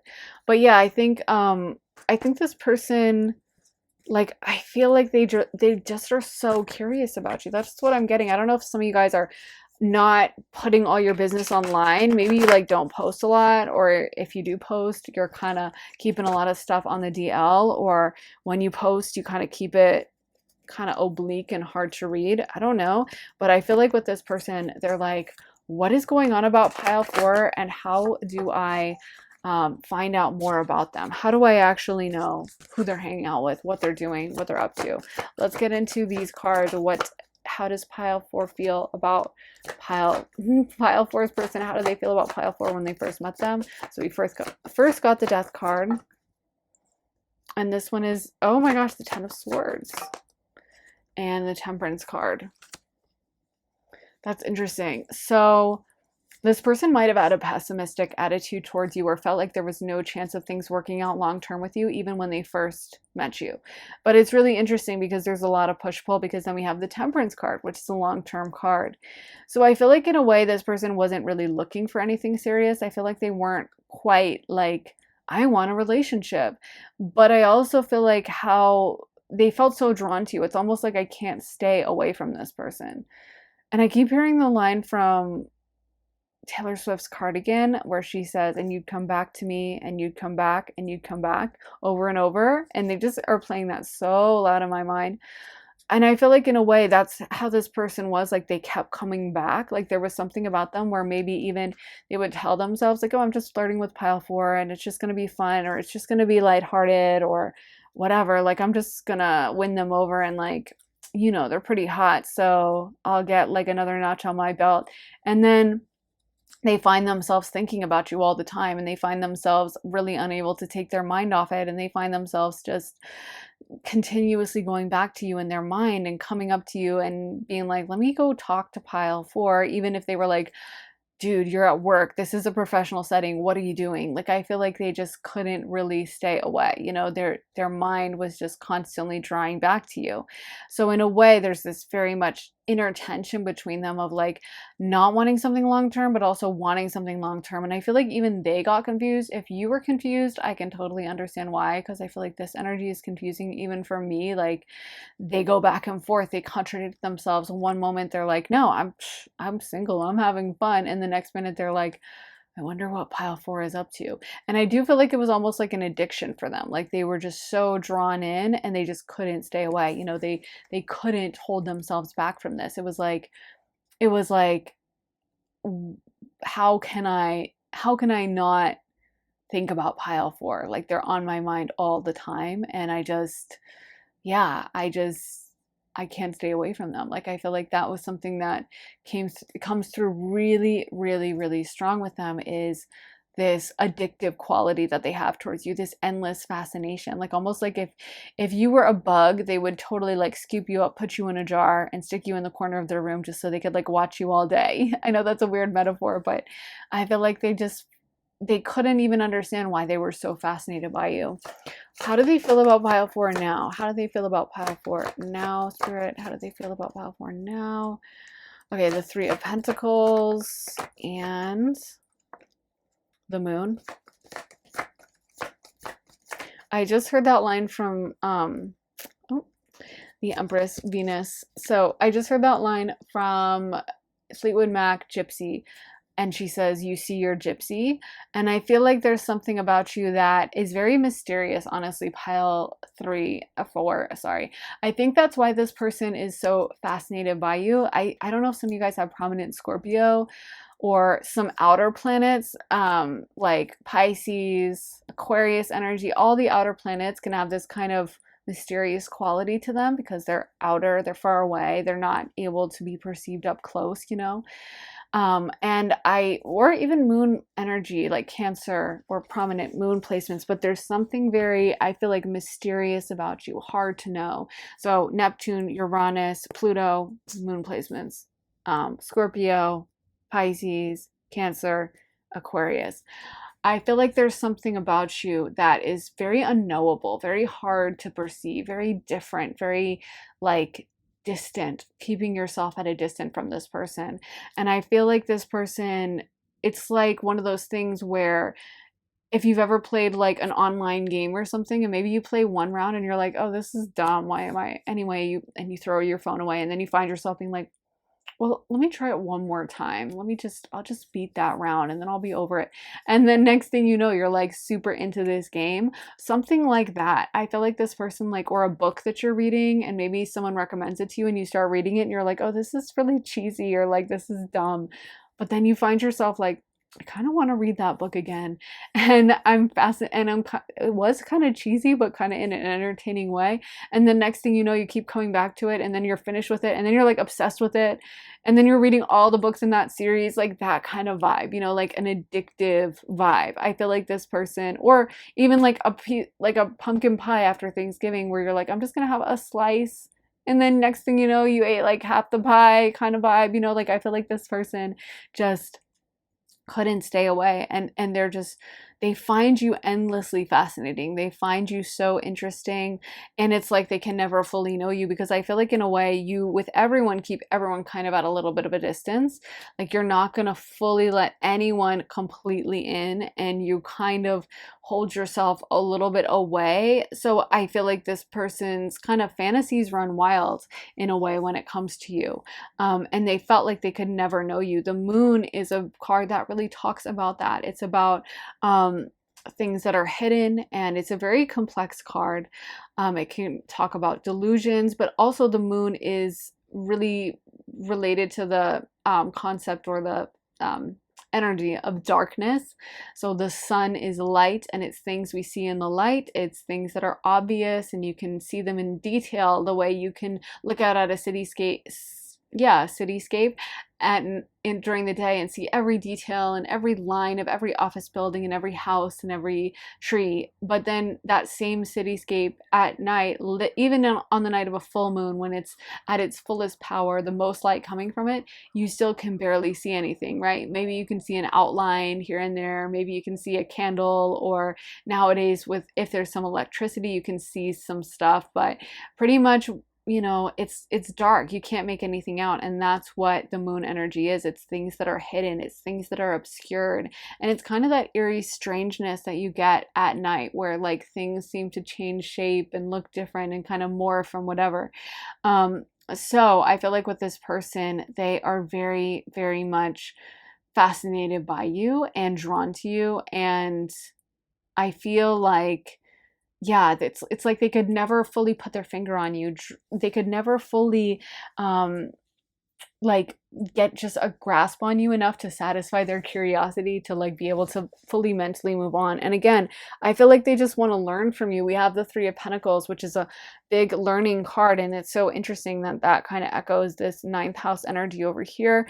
So the Three of Pentacles is all about learning and education and mentorship, and I feel like this person just would love to be able to talk to you again and get to hear from you and get to see what you're up to. With the Empress, of course, they find you very physically attractive as well, physically very beautiful.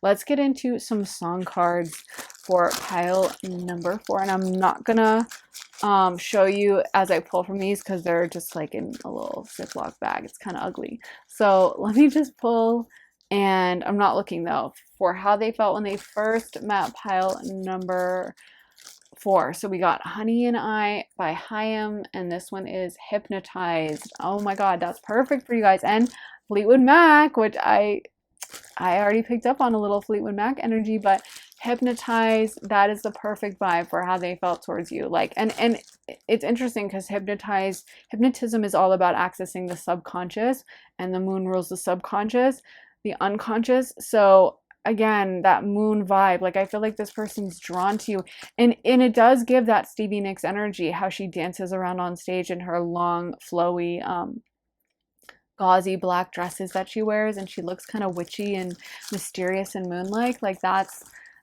the energy I'm getting, is like this person's just fascinated. Hypnotized is the perfect word. What else?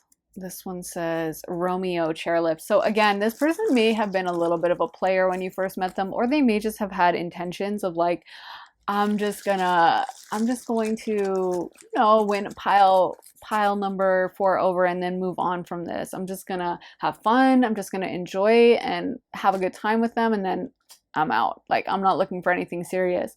We also have Gorgeous by Taylor Swift. So again, they find you physically very gorgeous. That's very much clear with all these cards. And I feel like they find you sophisticated with LDN by Lily Allen. They may see you as someone who's kind of like glamorous in that way, glamorously sophisticated, or if they're from a small town, they may perceive you as being from a big city, or having that kind of like quality to having this different, unique, intelligent, and intellectual quality to you, that I feel like they find, yeah, extremely kind of invigorating. Let's get into how they feel about you now. How does pile 4's person feel towards them now? How does pile 4's person feel towards them now? Jealous, Chromeo. That makes a lot of sense, because I was getting with that 8 of Wands, like I feel like they perceive you as, they kind of want to know everything about what you're up to right now. There's a lot of, I'm not going to lie, I don't know if this person's a little jealous or possessive type, but I feel like I'm getting a lot of possessive energy. It's kind of like, I need to know what they're doing. I need to know what they're up to. And I'm not saying that in like a toxic way, but you know, maybe they can't help it. If they have like a Venus in Scorpio or something, they might not be able to help that, you know? But I feel like I feel like they definitely kind of don't really like the idea of you talking to all these other people, and there's something about you that I feel like you're willful. Like the more they would kind of try to put rules on you, or the more you would sense their energy of being possessive of you, the more you'd be like, I'm going to show you something. I can do it whatever I want with whoever I want. And maybe the more you would do that, the more they'd be like, ugh, and I gotta, like, I can't believe pile 4 is acting that way. I know this sounds kind of like toxic in how I'm describing it, but I don't know. I just feel like the energy I'm picking up on, just as the translator, as the literal channeler and the deliverer of the message, I feel like this person is, you know, definitely considers you kind of like their person, and they don't like the idea of all these other people talking to you. So I think it does bother them to see you like super busy living your best life, because they're like, okay, I don't want them talking to that person. I don't want them just talking to anyone else. There is a light that never goes out, the Smiths. I also feel like, again, that may be a tie-in to like you having a really cool taste in music or something, liking bands like the Smiths, if you do like them. Vulnerable, Selena Gomez. I'm so used to saying Taylor Swift that I just started saying her name. But anyway, Vulnerable by Selena. I love that song. But like I said, I feel like I've been getting that vibe of like they want to wrap you up in plastic wrap, or they want to like just look after you, because I think there's a part of you that they do see such a bright light in you. They see you as being so beautiful and so special, and they know other people will be as drawn to you as they were. And I think that kind of draws them crazy, especially the idea of someone like breaking your heart or treating you badly. It's like I feel that they see you as so independent. And even though they love that about you, I feel like it also just does drive them crazy of like, they're completely and totally not letting me in, and they're doing their own thing. And how am I supposed to protect them or look after them if they won't even talk to me and they won't allow me in their life and they're just off doing their own thing? Like I do not want to see someone break their heart. I do not want to see that happen to them. Love stoned, Justin Timberlake. Never Get You Right, Brandon Flowers. And finally, I Will, the Beatles. So they may have an intention to come back to you again in the future. With Never Get You Right by Brandon Flowers, the vibe or the lyrics of that song is just about how other people will never get you right and fully understand you. And kind of like, I understand you, I see you for how you really are, but other people are not. Other people are not going to get you and see the complexity in you. And I almost feel like, that is also a song about like, I think Brandon Flowers wrote about his wife having traumas and stuff. So I think it's kind of romantic in that sense, because I feel like it's like, I see the bad side of you. I don't need you to be this perfect version. And I do feel like this person sees a lot of complexity in you. They see like you having a dark side or pains or traumas. If you're insecure about certain stuff like that, not to worry. This person is um, very much in love with, I don't want to say in love with you, but I guess that's the word that comes to mind. But they don't care about the traumas. They don't care about like the bad things. They don't care about the things you're embarrassed about, and not to say they don't care and like they don't give a fuck. I can just say it because I keep cursing during this reading. I didn't mean to, but anyway, that ship sailed. So they don't care about that stuff, in the sense of it's not going to hold them back from liking you to the extent that they already do. Like they like you so much. It's like that just adds to that. They want to know you on such a deep level that like there's nothing you could say that could turn them off. It reminds me of that Carly Simon lyric that she's like, there's nothing you could say to turn me away, nothing anyone could say. Yeah, I just love that song by her, by the way. Carly Simon's such a great writer. But yeah, I feel like this person really like they like all of you. They're not going to run off if you're like, "Oh, but I'm upset because I have trauma from my parents being divorced or whatever." They're not going to be like, "Oh my God, oh, sorry, I was just wanting something like love and light. I just wanted something peaceful. No, I'm not into you anymore." Like they love that dark side of you. I mean, there's a scorpionic energy going through this reading for sure. So let's get into some dice from astrology for pile number 4. Oh my God. I just knew it. I knew we were going to get a Scorpio placement. 8th house, which is ruled over by Scorpio. Then we have more Venus, and finally Aquarius. Okay, so 2 of the signs I mentioned, and then we have this Venus energy, which is right front and center with this Empress. So we have Taurus and Libra, Scorpio, and we have Aquarius. So if you have any of those placements, or they might have those placements, then that can be extra confirmation. Okay, so with Venus, again, they find you highly beautiful. Venus rules over beauty. It's also grace and good manners and all those things. And I think this person really is just enraptured by kind of how you carry yourself, your graceful way of moving through this world, your charm. I think they find you very charming. And like I said, just physically very beautiful. They find you someone who just captivates them. And Venus is kind of that enrapture. Is that a word? Enrapturing? I don't even know if that's a word. But anyway, captivating and just like I can't look away. Like a beautiful painting that's just so stunning. You want to stare at it all day. And I feel like that's how this person sees you. Or also like with that Taurus energy, a beautiful view over like a valley with like flowers blooming and trees and a stream running through it that you just want to sit at all day long and look out over this amazing view. Like that's Venus energy. And I feel like that's how this person feels towards you. It's like physically they just find you so beautiful, as well as your energy. They could stare at you all day long. Then we have the eighth house, which is Scorpio. And the eighth house is, we've been talking about Scorpio the whole time. The eighth house is the house of trauma. It's also rules over sexuality. It's also a private investigator, and Pluto energy, eighth house, Scorpio energy loves to get to the bottom of things, loves to know all the little details, is fascinated, endlessly fascinated by knowing everything about something, whether it's traumas or things that someone might hide from someone else. Don't worry, because a Scorpio wants to know it all, and they're probably not even going to be turned off if you tell them something really sad. They're going to be like, wow, because they just love to know all this stuff. They just love to find out all the details. So I feel like with this person, they were very fascinated by you. But the funny thing about Scorpio is it has a dualistic quality where one, it's so fascinated about others, but they also hide a lot with themselves. They don't really like to be seen. So again, I feel like there's kind of this balance between your energy and this person's energy, both being kind of scorpionic, in that I feel like you hide a lot of yourself. You kind of put a little bit of a wall up with people. And we also have that coming through with this Aquarius energy where you're like, let me keep you at a distance. As I mentioned earlier, I'm feeling like outer planet energy, Uranus, Pisces, and Pluto, Uranus, Pisces, Scorpio, of this kind of like distant quality that all the outer planets have of like, you can come in close, but I'm also going to keep you at a distance. There's also going to be this little bit of like a wall up with this person.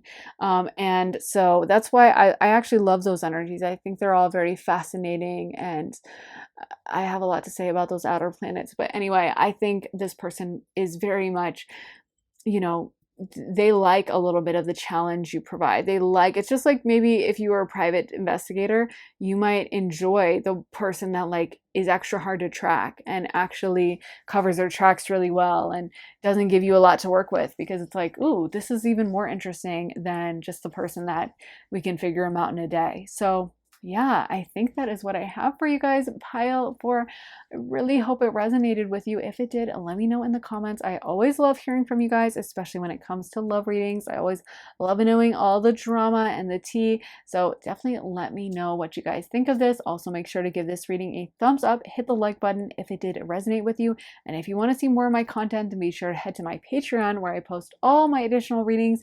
I just posted one all about what is waiting for you. So what big event or thing or manifestation is just standing by waiting to happen in your life.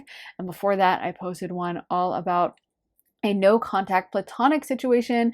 So it's not really romantic. It's more along the lines of an old friend or a family member that you haven't been talking to, or any kind of platonic person that you're not in contact with. Although if you want to use it for a romantic, you totally can, and just morph it into like the romantic terms.